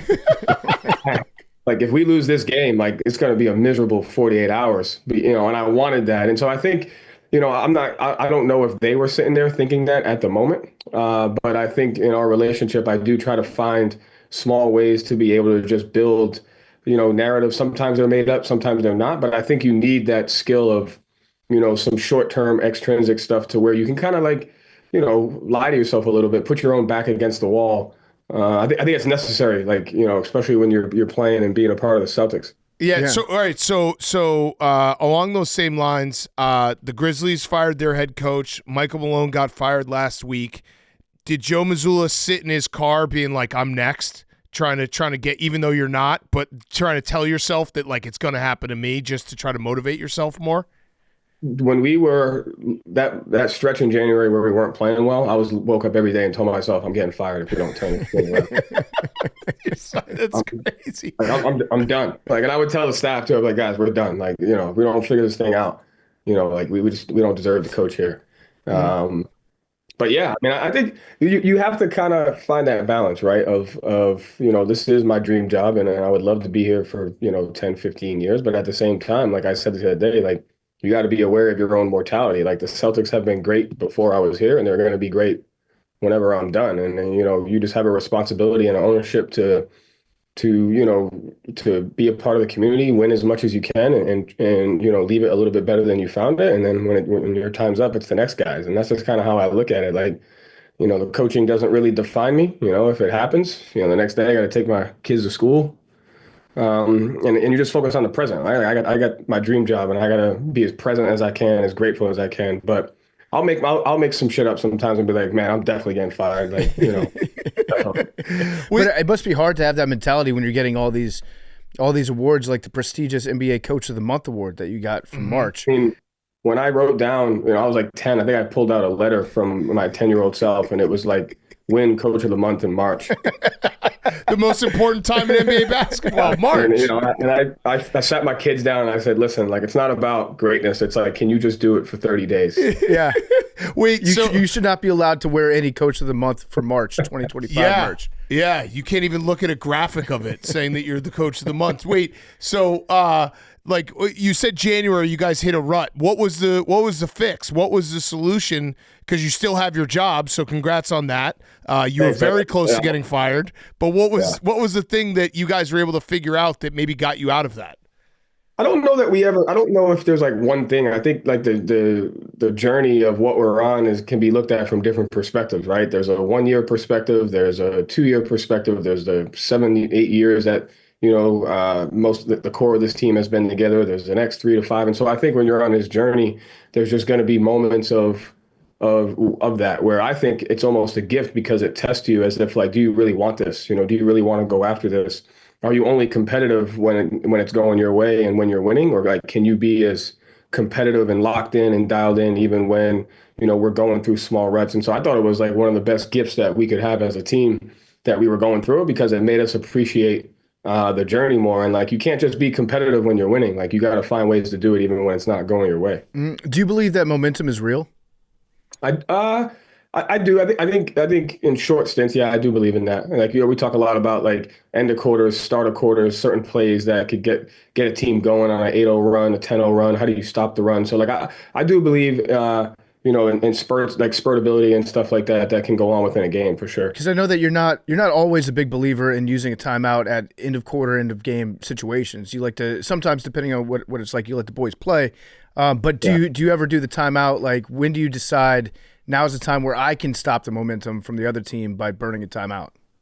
I think it's a read. I think everything depends on like, the situation, kind of like where I feel like the team's psychology is at. Like, is it a time for us to work through this? Is it a time for us to like, really, take a second and kind of, regain the perspective of what's happening? Because sometimes a run happens and it's like, that's just the run of the game. And sometimes a run happens because you've allowed it to happen by turning it over, making a bad play, not reading the personnel scout the right way. And so I think it's just kind of every situation is different, and it's just a read depending upon what's best for the team at that time. Yeah. Have you ever had a moment in an inconsequential game, although they are all consequential, where you've burned a timeout at the end of the game knowing like, hey, I just got to get rid of this timeout. Otherwise, people are going to be like, oh, Joe Mazzulla taking a timeout with him to the locker room. Because I would do that. I'd be like, shit, I got one. I got them all back here on my shelf. Yeah, I got yeah. You can't be that coach.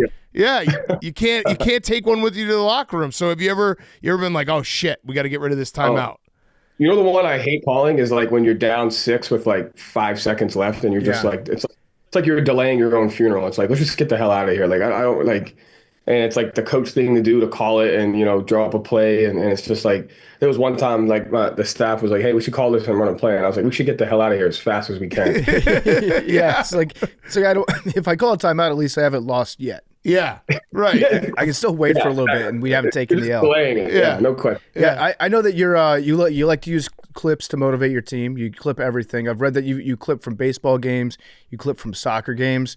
How when you're watching, just it could be sports, TV, movies, is your brain always in like this could be a good motivational clip mode where you're always on the lookout for stuff? Yeah, I mean, I think that goes back to like the momentum piece, where it's not necessarily the momentum, but it's like every game you could watch the game from a different perspective every time, and in every competitive arena, there's always a play or two or a shift or two to where you're like, okay, that's it right there. Like that could be the difference between, winning and losing. That could be the difference between whatever the arena is, winning the round, losing the round. And so, yeah, I mean, we try to find, the staff does that as well. Like you try to find as many of those situations as you can. They're just constantly coming up, and it just keeps it fresh, like the perspective to just learn different stuff. But there's always a reason why a game or a situation shifts. And you got to try to stay on top of that as much as you can. Is that sports only for you, or does it extend to like if you're watching Wheel of Fortune? You're like, you shouldn't have bought a vowel there. That's where you lost it. I've never watched Wheel of Fortune, but it's not just in sports. It can happen in anything else too. Like I do a lot with the kids. You know what I mean? Like, a kid one of my kids slips up and does something. I'm like, see, like you keep that habit up. It's going to cost you 5 years from now. You're never going to get student of the month. Yeah. Student of the month. Are you going to use any clips from Rory's Masters win? So I'm going to read some stuff on that. I mean, I got a lot of respect for him, and that to me is the ultimate, like appreciation of the journey, right? Like what really is success, because you've had all this success and then, it goes away for a little while and people put all the worldly and the external pressure on you again. And then now you're creating this thing of like, you have to do this. And, his ability to work through it, that was really cool to see. So yeah, I'm going to, tap into some of the post, what would you call it? Match? Yeah. Yep. Yeah. Post round. round. Yeah. Yeah. Post round. There was a clip, speaking of clips, that went viral a month or so ago of Jayson Tatum saying that you tried to fight him in kind of a joking way. Is that true? And do you think you could take Jayson Tatum in a fight? I don't ever like to, I'm not the fighting kind of guy. I always try to instigate other people into doing it first. And so, no, I never tried to fight him, but I tried to instigate. I try to instigate people all the time if I could just get a reaction out of them. He does a really good job of not responding most of the time. Yeah. But I did everything in my power to, instigate, just a little bit of nastiness, after one of the games. Yeah. What was the setup? It was he had a certain amount of technicals and you wanted him to get another one? No, I wanted him to like, I forgot where it was. I think we were in Portland. And I was like, instead of getting another technical, why don't me and you just like break out into a fight like on the court during the game, and you just take instead of taking it out on the ref and getting a tech, just take it out on me and see where it goes. It would have been a great clip to have everyone watch in real time, and then afterwards, Jayson Tatum gets to the like press conference. He's like, "Yeah, he asked me to fight him. Like that's what he wanted." Yeah. I mean, how great would it be, like, if instead of like going, instead of getting at a ref, you only got the guy just like beelines to your own bench, and now you're just like, yeah. Who knows what could happen? Do you? I did pitch my idea to Adam Silver about every player should get a fight a fan, one fight with a fan every single year. Do you want me to extend that to coaches as well? I think so. Okay. You only get one though, so you can't go out and burn it in like October. No, you can't. But do you get rollover like from season to season, and then you just use it? No, you can't take them with them. You can't take them with you. Yeah. If you don't use it, you lose it. So I got to call timeouts and use it or lose it. Yes, exactly. That would make the end of it would make March games way more exciting for all the players and coaches that hadn't burned their fight yet. Yeah.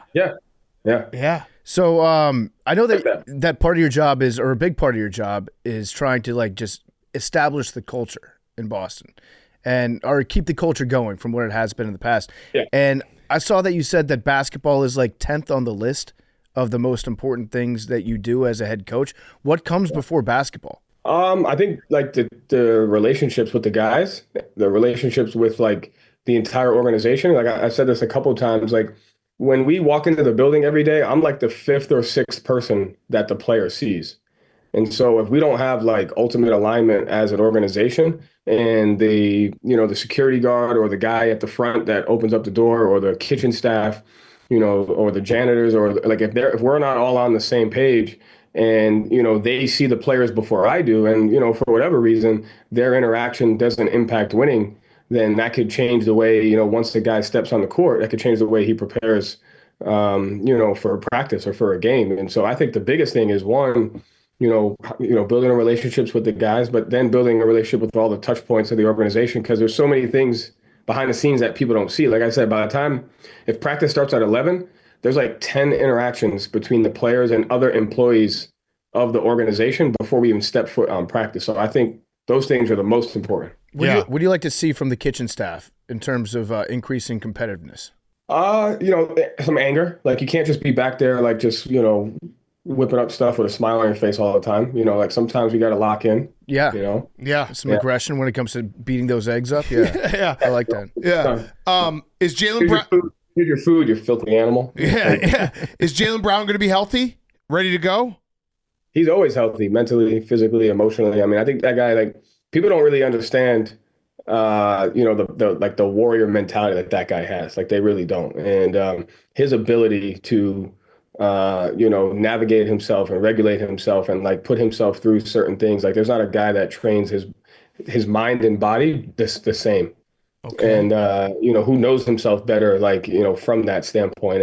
And he's talked about that a little bit. So, he'll be gearing up and he has the ability to take it to another level, just like at any second. Okay. So he's going to be healthy for the playoffs. Yeah. When he's rocking like the fingerless gloves and the leather jacket, are you like, yes, this is awesome. This motherfucker is locked in. The first time I saw those were in Miami, and I was like, I was like, bro, are we doing something? Like, what we got going on? I thought he was using something on a fan. But to me, it's more about like just the self-expression of the guys. I love seeing all the different types of personalities, that our team has to offer. And you got dads, you got fathers of 5, 3, you got guys that are single, you got just so many different personalities. And I appreciate that Jalen's, comfort and security in who he is and his ability to express that like all the time. I learned a lot from that. Yeah. Mm-hmm. I saw a really cool moment. You is this story correct that you basically told Al Horford he has to go to the national championship game? Because I feel like a lot of coaches wouldn't do that. They'd let their player go, but to tell him like, no, you have to go. Is that how it went down? Did he say that? I saw a story about it that basically you're like, you got to go. No, yeah, I was like, dude, you can't miss this. Like, you have to go. Like to me, that stuff is really important to Al. If you ever, like, I'm sure you guys have, I don't know if you've seen it, but every time he starts, after he goes through the line, he does the Gator chop, right? And so, like, you just know that part of his life, that school, that organization is that important to him, and the pride he takes in it that, 17 years later, he's still doing that. And he's big on family and experiences that are close to him, and for him to bring his son to that and have his son kind of be around what his dad has done, throughout his journey. You just can't miss opportunities like that. Like, you'll regret that, instantly. Yeah. Speaking of college basketball, did West Virginia give you a call? Just a call? No, I mean, they did, but not to coach the team. Okay. What was the call? They have to make you say no. If they were going to call, they should have called in January. Yeah, but there was no call. Like, I imagine there was like a moment where you were just sitting with Brad Stevens and both being like, should we do it? Like, should I go coach Indiana? Should I go coach West Virginia? Like, let's just fucking do it. Not a second. Okay. Never came up. I wouldn't even think of that. What did they call about then? A couple of people that I knew, they were talking about that I had worked with, that were up for the job. Got it. Mm-hmm. It would have been nice if they just asked, though. Yeah.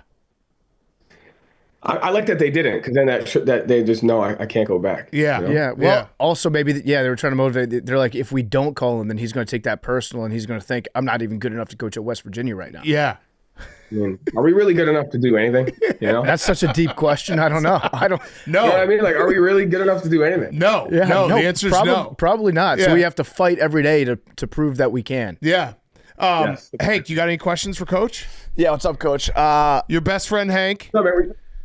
With the 2 seed kind of being locked up for the last month or so of the season, one of the things they kept, talking about on the broadcast was the Celtics single season 3-point record, and there was 3 guys going for it. Was that something you talked about with them? Was that something they knew about and were kind of like battling for? Or was it kind of just an unspoken, whatever happens thing? Who ended up getting it? Derek White. Yeah. Did he? I didn't really hear about it until I think the Memphis game is when Derek got it. Yeah. Yeah, so I heard about it at the Memphis game, and then we kind of joked about it, and then I didn't really mention it after that. Yeah. Is Hank invited back on the duck boat if you guys go back to back? He's invited anywhere. Oh, love that. Hank knows you very well. I got to tell this story. So you were going to stop by in Chicago at our office it was like we lost. Yeah, December. So the game is on. It's Bulls, because it was one of those weird NBA scheduling quirks where the Bulls played the Celtics in Boston, and they went and came and played here. And it was the game that you got the technical, and then you went and wished the ref happy holidays. And Hank, we had the game on. There was a football game on, and Hank just turns to us. He's like, yeah, Coach isn't coming in tomorrow. And we're like, you think so? And then, like, we wake up the next day, and the text is right there. He's like, hey, we can't come in. It's like, Hank called it. He knows you well. Like, after a loss like that and a technical foul, you're like, I got work to do. I got to lock in. Or lay low. That was I had to lay low for a few weeks after that one. Yeah. He knows you well. Good call, Hank. Yeah. Yep. Have you seen that ref since then? And did you go up and say, hey, you didn't give me a card back? Like, what's going on? We had him yesterday. We were cordial. We were good. We had him yesterday. Yeah. Yeah. Did he have a good holiday? Did you? Because you were obviously, you were so interested in his holidays. Did you follow up? It was less about him and more about the environment. And I think sometimes, like we talk about like the momentum and shifting things. And, that was really just that had nothing to do with him as much as it did. Like, I felt like that was necessary to control the arena, whether it was for that particular moment or 2 weeks down the line. So that was just kind of a little calculated thing. Yeah. I also love the the brotherhood you're forming with the other coaches of Boston teams with Vrabel coming in now. Like why do you think that's so important that all 4 sports and head coaches are in sync? Yeah, I think I needed to. I haven't reached out to the Revolution coach yet. I got to do better at that. Not a real sport. Come on, yeah, it is. Okay. I just think like we all carry it's a little bit of everything, right? We carry the responsibility, the ownership, the expectation to deliver for this city. And so I think you can do a bunch of things. You can figure out how, guys that are doing it a little bit different, and you can't simulate, the guy next to you he's got to win a championship. He's got to, win this and getting into the mindset and some of the tactics and, the things that different coaches do. To me, it's just super important. You got to stick together and you got to, you got to use each other to get through that. Yeah. What have you learned from talking to a football coach that translates to basketball? I really like the practice plans. So I love how they build their practice plans and the efficiency with which they get from like drill to drill in a practice. And, so sometimes I'll use those practice templates, because like, even though it's 3 phases to a football game, there's kind of 3 phases to a basketball game, right? Like there's offense to defense, defense to offense, dead ball situations after free throw. So there's so many different, it's not just you're on offense and you're on defense, which I think a lot of people look at the game that way. So, just looking at the different ways that they build practice plans, the way they build a language, like how they build their playbook. And then really fascinated by the pre-snap motion. I think you've seen a lot of teams run these like NFL routes at the end of games. And so trying to really be creative about these pre-snap motions and turn those into like end-of-game plays, which you see a lot of coaches doing now. Yeah, what about soccer? Because I know that Pep's your guy. Yeah. So what have you translated from soccer into basketball? Cutting. Places, the way you cut can open up a 2-on-1, for the guy next to you or the guy, 2 passes away. Where you kind of attack from, not just attacking from, certain spots, you can attack from different spots. But even more than that, like the passion that he coaches with and what the players say about him, those things are just as important as the tactical stuff. But, a lot of the cutting, a lot of the 2-on-1 reads, a lot of like to move the defense, that stuff comes from soccer. That's my favorite sport to watch. Yeah. Oh, shit. Yeah. That comment when I said not a real sport. It's great. That was awkward. I got a question. So your former assistant Charles Lee, who coaches the Hornets, you just coached against him on Sunday. You famously told him like, "Hey, we're not friends now that you're, when we're coaching." Were you friendly with him on Sunday at all? Have you changed your tone on that? Like I'm not going to wave you high five. I'm not going to talk to you. We're competitors and we're going against each other. So we did. I did bend the rule a little bit because, like you said, it was game 81 and 82. Everything was kind of set in stone a little bit. So there was, I kind of got out of the competitive arena a little bit. Went to dinner the night before the first of the game. There was really nothing at stake with the exception of, going against him. But he's been really good. Like he taught me how to be more positive, and how to be more. Like some people just have a gift of like positive energy. Yeah. Hank. Yeah. I don't have that. Yeah. I don't have that. Wait. So were you mad at him at all though? Because he did come out and say that he thought this year's Celtics team was better than last year's. That's poison. Yeah. That's rat poison. You can't let him say that. Yeah. I didn't know he said that. He said they were good last year and I feel like they got even better. I think the bench has gotten deeper, seeing what Peyton Pritchard's been able to do this year. He adds so much to the team. Sam Hauser, Luke Cornett, those guys really contributed a lot. So, yeah, he thinks you guys are better this year. You can't let him say that. What if one of your players reads that? So we got practice tomorrow, so I'll make sure we take care of that. Yeah. It's like the whole start of practice is like Charles Lee's actually an idiot, just so you guys know. You guys suck compared to last year.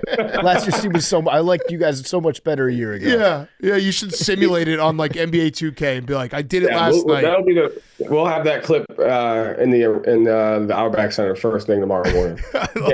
I love it. Do you have That's what he's trying to do. Yeah. You have a message for your team going to the first round of the playoffs? Have you decided what it's going to be yet? Working on that today. I think the biggest thing is it's not even really for our team, right? Because we're always bouncing back between short-term, long-term. How's this help us now? Like the season gives you so many situations to be like, hey, this 5-game stretch, we're going to simulate first round of the playoffs. This 10-game stretch, we're going to simulate. So it's not even that. It's really just like you just have to go in with an open mind as far as like there's just no one way to go about achieving your goal. Like if you study, everybody focuses on the team after they win, but if you study the rounds leading up to, a successful team, there's no curriculum of like you have to go 5 this one, you have to go 6 this one, you can't go 7 here, you can't lose game 1, you can't lose game 2, and there's no rhyme or reason to how teams go about winning. And so like we just can't have any expectations, like for whatever it takes, however long it takes. Like if it takes, 3 overtime games, 6 straight times, then that's what it takes. And I think being open-minded to knowing that it'll be one of the hardest things that we ever, go through together will make it, the journey more fun. So wait, you said that you simulate playoff series during the regular season over the course of like random 5-game, 7-game, 10-game stretches. How did you guys do in the playoffs this year? Yeah. We were pretty good. We were 6-0. We used that road trip. That 6-game road trip as like a playoff series. Okay. I like that. So wow. That's huge. Kind of got our minds off of like being on the road for 13 days and like every team we were playing, they were better than us at one thing, and we like really fought to like take that one thing away. And that was a good trip for us. And I thought that brought us closer together as a team. Yeah. Are you going to watch the playing games, and is there a preference? Hank has already said he would rather have the Hawks. Yeah, I mean, I'll watch it, and then as soon as it's over, that's when we'll like, tomorrow's a big day. One of the biggest days in our history with practice, which I think is the best. Tomorrow, I'm being serious. The guys make fun of me all the time because like it'll be like a game day, and we'll have like a practice scheduled on the calendar. I'm like, fellas, like today's good, but like Tuesday's the big day. Like, biggest day in our history. Have you ever had a practice where you're like, this practice doesn't really make a difference? I don't really care. Probably like a couple times. Yeah. You got it every now and then. So I knew we were gonna have a tough stretch this season because Sam Cassell is our top assistant, and I rely on him because he's been around the league so much. And to this day, I still wear him out. But we were in Abu Dhabi, and we had gone like 2-3 days in a row, and the travel was bad. And I was like, hey, Sam, like, what should we do? Like, I think we should have practice today. And he's like, give him a day off, be nice to him. And I was like, you're going to fucking, you're going to set it, like, this is going to come back to kill us. And, we're in the middle of January, and like, we're not playing well. And I was like, Sam, this all started when you took the day off in Abu Dhabi. I mean, you got to make these things up in your head any way you can. So wait, you're not going to say Hawks or Magic, right? No, I mean, I think both teams, like I said, every team in the league is better than us at something. Every team in the league presents a huge threat, and every team in the league is dangerous. And, at the end of the day, like, you don't get to pick who you play, which is part of what I like about the playoffs. And whoever it is, they're gonna have a great game plan, and they're gonna have things that we're gonna have to really work at to exploit on both ends of the floor. I like that mentality. What are the Philadelphia 76ers better than you at? So at the time, remember they beat us on Christmas Day. Which was a tough game there.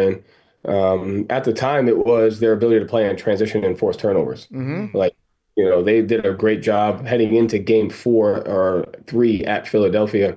They were like the best turnover forcing team in the league, which allowed them to get out in transition. And then with their ability to play Yabusele at the 4, they were able to kind of stretch the defense out. So we had to change our matchups and go to some different coverages. So like every team in the league can bend your identity and force you to go to different things. And I felt like this season we developed a bunch of different identities playing a bunch of teams like that. Yeah. What are the Cleveland Cavs good at? Because Hank, if you ask him, nothing. He thinks it's no problem. Yeah, I mean, I think they're obviously the thing about them is they were great last year. Yeah. They were. Like, they were great. Like they won 17 out of 18. This year, I think they've stayed healthier longer, and they've gotten some depth with that. And DeAndre Hunter, I think Mobley has gotten better. I think they're well coached. They obviously got a great backcourt, and they can play different ways, right? Like they're really versatile defensively, and then they can play different ways offensively as well. But they've been this good for like 2-3 years, in my opinion. Yeah. We'll put some respect on the Cavs name. Yeah. Are you disappointed that some of your fan base is disrespecting the Cavs, like giving them motivation? I mean, I think we're gonna have to sit Hank down and kind of give him a stern talking to about how this all goes down. Well, I don't have to back any of this up. I can just believe in you and the team, and then. Yeah, it's good to have a confidence guy. Yeah. He's the confidence guy. Hank also doesn't really respond well to stern talkings too. That's not his strength. Did he get too drunk on the parade day? I don't think so. Okay. I mean, is there ever such a thing for Hank? Yeah. No, he's good. Does he have to shave his head if you guys win again? We got to come up with something bigger than that. Yeah, soul patch. Soul patch. Yeah. What do you think about the soul patch, Coach? Figure it out. I think he'll look good. You want to do soul patch? Or like that haircut. Can you grow like the Dallas, Texas one where just the back of your head? A mullet? The mullet? No, but it's like just the back is hair and everything else is like really, really short. Oh, like the who is that? The rat tail? No, I think Morgan Wallen kind of has it. Yeah. Yeah. You'd look good with that, Hank. You would look good with that. I can do that. All right, Coach, I got one last question. Rowback question. RHOBACK.com. Promo code TAKE. 20% off your first purchase. Q-Zips, polos, hoodies, joggers, shorts. Rowback.com. Promo code TAKE. It's always fun having you on. Best of luck in the playoffs. My last question is there a new movie that you got that you've been obsessively watching? Because obviously we talked to you last year about The Town. Do you have a new one in the rotation? So 11 days, we got The Accountant 2 coming out. Yeah. That's so perfect. That you're gonna, I mean, how many times? All right, so let's say you guys go back to back, and we have you back on after you win it all. At that time, so it'll be 2 months from now. How many times would you have guessed you've seen Accountant 2? Oh, I mean, every off day in between a game. If it's as good as I think it's going to be, I'll watch it every off day in between. I mean, that first one's unreal, isn't it? Yeah. I just saw it for the first time on Friday, actually. What have you been doing for the last 15 years? I've been watching The Town mostly. It's a good movie though. I like it a lot. Too. Ben Affleck just walking around cold as ice, not really showing any emotion, but deadly killer. Yeah, it's great. It's a lot of cool guns. It's about taxes, saving people's taxes. Yeah, it's a great movie. All right, that's a great answer. Accountant 2. But we gotta save some time to go back to Old Faithful and still watch The Town. Are you worried? The three playoff Old Faithfuls are The Town, The Dark Knight Rises, and there's a great documentary on Apple TV called Restrepo. Yeah. Have you seen Restrepo? Yeah, I have not. Yeah, that's intense. I need to. You know what I'm learning to memorize is the frog speech from Lone Survivor. Okay. How far along are we? I'll watch that scene before games sometimes. I love that. I'm not where I need to be in memorizing it, but I'm pretty close. Been around the world once. Boys. Yeah. Been around the world twice. Talked to everybody once. Seen 3 Worlds F. Then the 4 World Fairs. Yeah, it is a good speech. I know what speech you're talking about. You can cuss too. You can say fuck. Yeah. Never shoot a large caliber man with a small caliber bullet. Oh, I like that. Yeah, I like that a lot. Yeah. So, are we using the large calibers in the first series? Or are we saving those? You got to. There's 28 potential games. You need 28 large caliber bullets. Yeah. Well, except for the Cavs games. Those can be just pea shooters. What's the rest of that one? So it's been around the world twice, talked to everybody once, seen 3 worlds, been to 4 world fairs. Let's see. And then he's I even drive those things where when you hit the brakes, it goes. Shh. Here we go. Been around the world twice, talked to everyone once, seen 2 whales fuck, been to 3 world fairs. I push more Peter, more sweeter, more completer than any Peter pusher around. I'm a hard-bodied, hairy-chested, rootin', tootin', shootin', parachuting, demolition, double cap, crimpin' frogman. There ain't nothing I can't do. No sky too high, no sea too rough, no muff too tough. I like that. Yeah. I disagree with that one. I think that there are a couple muffs that are too tough. been a lot of lessons in my life. Line about mediocrity is anything in life worth doing is worth overdoing. Overdoing. Moderation is for cowards. Moderation's for cowards. I like that. I like Yeah. that. a Cheers, lot. boys. Moderation's Yeah. for cowards. Oh, you missed the part. You missed the part about never shoot a. I've learned a few things. Never shoot a large caliber man with a small caliber bullet. Yeah, I did. I think I skipped a couple things here. Let's see. Been a lot of lessons in my life.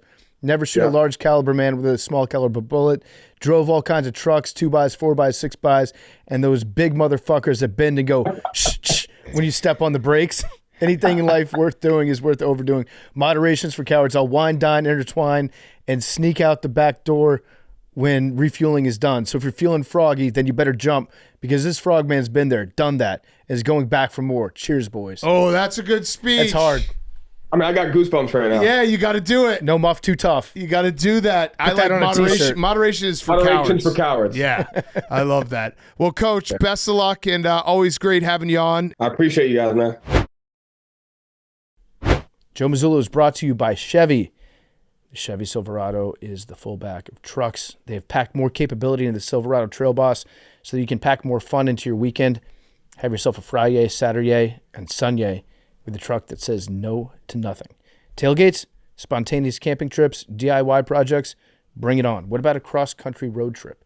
Silverado was the perfect ride for last year's Grit Week out west. They helped us give fullbacks the recognition they deserve with the Lowman Award. The Chevy Silverado Trail Boss is built like a fullback. We're talking so much torque. We're talking extra 2-inch lifts.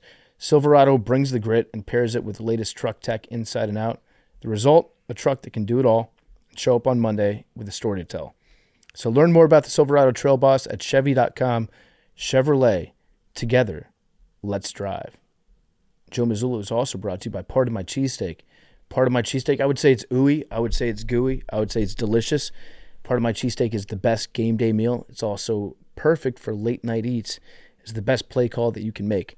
Part of My Cheesesteak offers a wide variety of cheesesteaks, loaded fries, popular desserts. They've got the donut dippers and the brownie bites.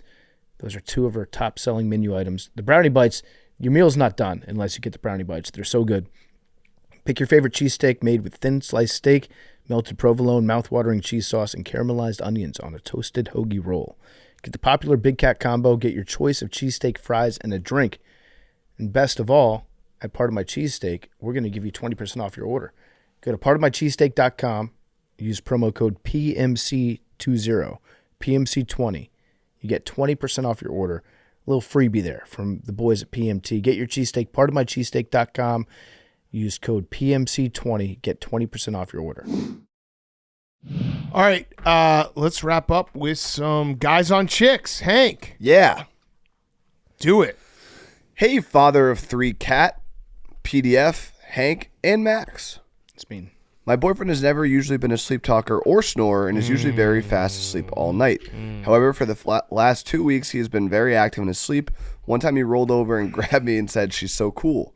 I automatically said, "What did you say?" And he went back to sleep. Is he dreaming about other girls? Do all guys do this, or should I be worried about something else here? I asked him about it, and he said, "How can I remember it was a dream and I was asleep?" But it feels like he's lying to me about that. How do I get to the bottom of this? And is he thinking about cheating on me? Is he sleep cheating? Now, you've got more evidence there than if a girl wakes up and she gets mad at you because she had a dream that you cheated on her. Sleep talking is not evidence. Sleep talking is not evidence. I will die on that hill. Can I make a confession? What did you say in your sleep, Hank? I will die on that hill. That sleep talking is not No, evidence. in the dart stream. That was Kurt. Kurt, your buddy Could've been Kurt. So much worse. I have a confession. I think we all have done this. I'm a mouth tape guy now.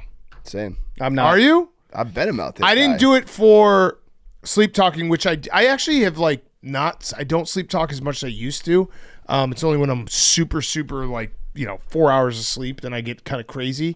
But I think this is gonna be the year for junk science for me. Like I think I'm gonna do it. What? What do you mean the year? Like this, I'm gonna go all into junk science. You've been a junk science. but I'm gonna go like all like I was looking crystals. I saw there's something called the I think it's lymphatic massage. Yeah, I saw that too. Yeah, where it like makes your jawline look sick. I got the mouth tape. I'm about to be a cold plunge guy. What else? Well, now what was that? Now what was that, Hank? What was that? How many how many cold plunges are you going to do this year? Well, I'm remodeling my basement area. What's the target date? I have a gym, and I'm getting a cold plunge and a sauna. Okay. No big deal. Sauna? You could be a sauna guy. Yeah, sauna's incredible. It's the best for hangovers. Tell me. Let's tell say- me, let's say- tell me, let's say- Mr. Dunker six pack. Tell Yeah, me how many I'm cold gonna- plunges I'm going to do. I'm asking you. Let's say you get this installed July 1st. What if I get addicted? 365 days, you're going to do X cold plunges. I'm going to try to cold plunge 3 times a week. Okay. Have you ever done a Yes. cold So that's plunge? 150 a Yes. year. We did it for the Doug stream. Okay. Yep, Do you remember? yep. Do you I'll remember take the like under. right when I moved to Chicago? Really mean. I said I was gonna, got a cold plunge. I did the same thing. I did it for 2 weeks. You remember when I moved here and I was like, I'm going to be a cold plunge guy, and you guys were like, that's a stupid idea. Yeah, but now I'm in. And what I did was I went shopping online and I had it in my cart, and it was a cold day outside that day, and I was like, fuck this, I'm not doing a cold plunge in Chicago. You're saying that because it's been nice for the last couple days. So you're like, yeah, I could do it. Well, no, When I it's started- like -5 outside. I the started cold the plunge? planning of the rebuilding like in the middle of winter. So, listen, Hank might be right. Yeah. There's a good chance. I mean, he look is. at Jerry. I am getting Jerry- a cold Jerry. plunge though, and we will be attempting to cold plunge. The indoor cold plunge makes it doable. I looked it's indoor. It's I indoor. looked into getting an outdoor one. Yeah. And No, 'cause that's crazy. Then the problem with me is you have to go up steps Yeah. to get there. I have a hot tub outside, and I still like when it's cold. I'm like, oh, it's too cold. Yeah. It's like, but it's a hot tub. The first key for me should have been like, if I'm really planning on taking my fitness seriously, but I refuse to walk up one flight of steps to Right. get to the cold plunge. Right. Maybe I just need to get off this altogether. My cold plunge will be in my basement, so that does. You go down. There is, yeah, but then I got to easier. go back up. Listen, Hank could very well be right, but I'm going to be trying. I believe in you. I've gone in and out of the cold plunge phase. I mean, I bought one for my house, and then I did it probably for like 3 weeks and then stopped. There's one at my gym that I said I was going to start like April. I was like, all right, I'm going to do cold plunge every day. And then someone told me that doing the cold plunge immediately after you work out actually is bad for like. So when the fuck am I supposed to do it? Right. So then that was it. After that, I was like, all right, I'm probably never cold plunging again. Because I was like, all right, workout, sauna, cold plunge. That's bad. People say first thing in the morning you should Yeah. do it. I have no Wait, idea can if I that's do the true or not. sauna after? You should do the sauna before. 'Cause Who it gets told you super that hot. was bad? A guy that worked at the gym. I think you go back and There's forth. I used to do it when I was like actually training like every time after I worked out because that was like what you would do like, but like one guy telling you at the gym no, another guy telling you I'm backing up yes. Hank. I'm backing up like- Hank. I'm backing up Hank. If someone has cold plunged more than 5 times, they're an expert in my head.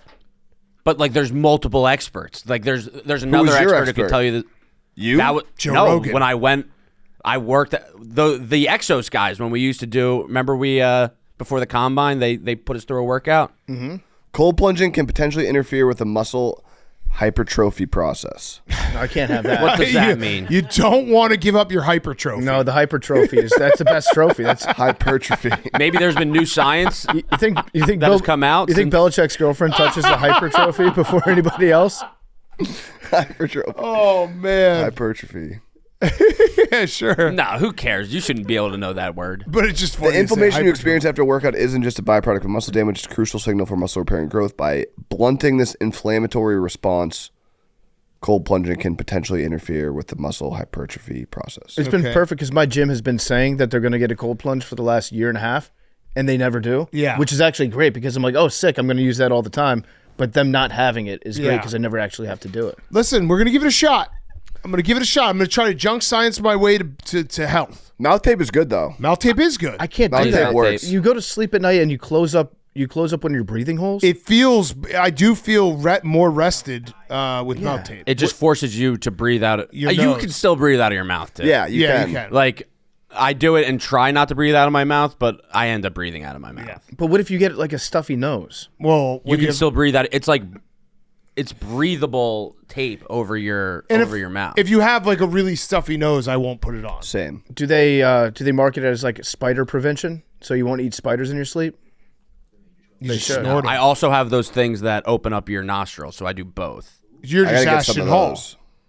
What? You're just that influencer guy. Does he do that? I've never watched any of those videos. You should remake one. It was one of those where people were talking about it and I was behind the loop and I never got into it. The morning routine, meatball. Yeah, All right, so junk science this year. You know what I do to Send me all your junk science. I'm in. You know Also, I would say for the actual question, like, Oh yeah, there was a question. no one knows what you're saying in your sleep. No Yeah. one has any, like, people will just sleep talk and they have no recollection of what they Correct. were dreaming about or what they were saying, so they should not be held And yes, responsible for it. sometimes guys like dream about girls, but that doesn't mean he's cheating. He just wants to fuck him. Yeah, Probably your friend. right. You know what I do to go to sleep now? I got the sleep blindfold that has Bluetooth speakers Oh, I bought one on of the those. ears. Changed my life. I need to start sleep- using it. Changed my life. Not always for the better. I sleep more. I sleep harder, but then I'll wake up at like 3 o'clock in the morning, and I'll have, because the YouTube algorithm just like keeps feeding you the different recommended video. I'll wake up in the morning, it'll be like 4 hours of airport traffic at Heathrow. I have a fix for you there. Yeah. Do you know this changed my life? There is a sleep timer on your iPhone. What? If you go to your timer setting Shut up. and you put a timer, there's an option at the very bottom to say stop playing. And it'll stop playing whatever is on your phone in like 20 minutes. Oh, that's I huge. kind of like I do it every single night. I kind of Can like the air I traffic control at Heathrow. Can I say one last thing that I bought that you guys are gonna laugh at the most? Probably the most ridiculous. Like I bought this. Hank, pay being like, attention. I'm gonna be. Thank you, Max. I'm gonna be a better person. No, I wouldn't. And you guys are going to laugh at me and be like, "There's 0% chance you'll ever use it." Can you guess? It's not. The Bible. It's not real junk science. A salad spinner. No, that was mean, but no, Well, Hank said the Bible. he did. Golf clubs. Also mean. Condoms. Also mean. I bought a book lamp. What? So that I can read That's- before I go to bed. Do you have a Kindle? That just proves Hank's point about the As I was buying it, I was laughing. I was like, "You're a fucking idiot." Wait, also Hank saying like you have a Kindle. Yeah. You don't need a book. Do you have a Kindle? You don't need a book lamp for a Kindle. I don't have a Kindle. I don't know how those fucking things work. No, you can. The Kindle's What a if it's screen, dark but out? I'm trying to not, look at my phone. I think it's pretty bad. Like it hit me the other night when I was watching a guy get trampled by an elephant and then closed the Twitter app and then just went to sleep. And I was like, this isn't good. So I'm going to try to read. Nice. Yeah. All right. Memes is just face swapping back here. Oh, man. Okay. Next one. Hey, Big Cat, Patrick Commenter, Hank Rockwood, not going to the White House Max, and never going to get the lottery ball memes. My boyfriend and I have been dating for a little over a year and have moved in together. PFT's peeing. I asked to use his He needs to. laptop It's a medical emergency. while he was at work, which he agreed to. While using it, I noticed I had access to all his old texts and photos from his phone. Oh, God. Oh no. Spent hours scrolling and saw the Oh. texts he would send girls before we started dating and even old nude photos of other girls. Oh. Should I say something to him, or is it fair game since it was before we were together? And is it normal for him to keep those old photos? You're a bad person. Yeah. Yes, it's fair game. Yeah. Well, No, he never dated anybody before you. hold on. I think it's different if it's in the It's text. fair game to mention it so he can fucking Yeah. So he can dump scram. you. Yeah. It's I think it's fair game to have the old photos if they're still in the text message. To save them would be a little different. Yeah, but what if you save them in real time? True. Like, what? Do you ever go back and delete stuff? This is a crazy move by her because I think if you can't, I don't care who you're talking about, friend, girlfriend, wife, boyfriend, husband, whatever. How people text is dude. oh that's is there a stone in there? No stone.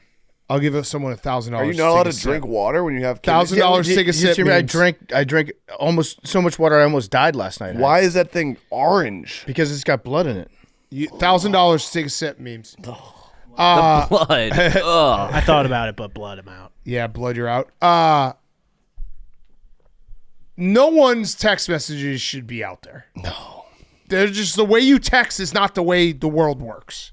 Like whenever someone shows a text message, it's like, yeah, man, they were talking to their friends or they were sexting. Like you just can't do that. There also might be a chance that this was in some weird part of the cloud, maybe from several phones ago. Like you ever get surprised by a photo that you had forgotten about because it was like 2007 that somehow made its way to your phone your cloud? this day? Yeah. It's usually just pictures of Stella. That's it. That's all I got. All right, last one. I love golf myself. but I'm wondering what your take is on a husband going on a destination golf trip when his wife is 8.5 months pregnant with their first kid. I'm a bit nervous in case anything happens, but also want him to have a good time with the guys before the baby comes. What would y'all do? Thanks. Yeah, sure. That sounds fine. She definitely won't hold this against you for the rest of her life. No, this woman seems like the absolute opposite from the last woman. Yeah. Even asking that question means like she's not completely out against it, even though she should be completely out. 8.5 months. That's insane. I think it was more of a. That's not even a question. Hold on. Hold on. First babies usually do come around on time. Like that's like the second and third babies comes a little earlier. I'm gonna say no. How far away? Destination implies that's a problem. Time zones. If he's close enough to be on a flight, yeah, he probably can't do it. 8 months is about the cutoff. I think this is posed by her. Yeah, but what if the trip was planned like 13 months ago? I mean, I'm also saying this is my third child. I've landed in West Virginia when my wife's water broke. I did make it, but that was also work. Like that was work, is and I did than... make it for the birth. But that was also very like that was so stressful. Max, I disagree. I don't think that she's asking it because she still thinks it might be cool. I think she's asking it so that we say it because she has told him like. Even the part of my take guys would say that this is fucked up. I think it depends where it is. Why don't you just bring her with you? Yeah. Just have Hank replace. Put her up at a hospital. Yeah, there are hospitals in Jupiter, Florida. Yeah. Abandoned dudes. You probably can't go. Here's what the real answer. If I missed the birth of any of my children, I would be heartbroken. Like it's not like olden days where olden days dudes would just fucking sit in the hallway with a cigar, being like, "All right, baby, ready?" Yeah, that was the best. Dudes would hand out cigars. Yeah, be like, "I did it, guys." Yeah. You would be very, very upset if you. That's what you should just say to him. Like, you can go, but like, have you thought about what happens if the baby's born? You'd be pretty bummed out. I think, personally. But golf. But with the boys. The boys does make it a little trickier. All right, fun show, boys. Fun show. Memes? Hello. You're never going to get it. I would like to. Okay. New machine? Friday? Oh, if you get it right now? Yeah.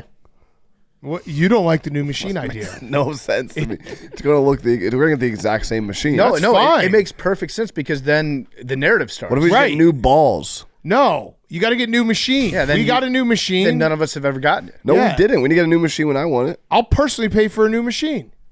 Oh, should we sim? Sim real Tankathon? quick. Do Real one more quick. sim. Yeah, Real we'll do one. Numbers. 3. Ooh, 77. 93. 1. 52. All right, first one up. Oh, Bulls! Wow. Let's go! Hell yes. That shouldn't be possible. That would be crazy. You guys are going to win the play-in. That would be 89. crazy. 21. All right, do it again. I thought we were just doing one. No, do it. Best of 7. We can't. Best of 7. We got so lucky last San time. Antonio, give me a break. Yeah. Philly. Ooh. All right. Utah. Oh, you're not even close, PFT. I'm so bad. Oh, you're not even I'm close. so bad at Brooklyn, this. it's every team. Miami. Oh, Oh, my my God. God. It's every team, PFT. Miami again? Phoenix to Houston. Yeah. Philadelphia. Did you just say yes to I saw Philly? that. I saw the Yeah, he Wizards did. logo. Yeah, he did. The Wizards logo's at 6th. Oh, That's like worst case scenario. how many is this that we're doing until he gets I don't it? know. Utah. We've done like 10 of them. Oh, my God. New Orleans. Orleans. PFT, this is every team. There we it go. Oh, is. okay. Washington. It's all right. We're getting KD. All right. Everyone say your numbers again. 52. 77. 93. 99 pick. 89. 21.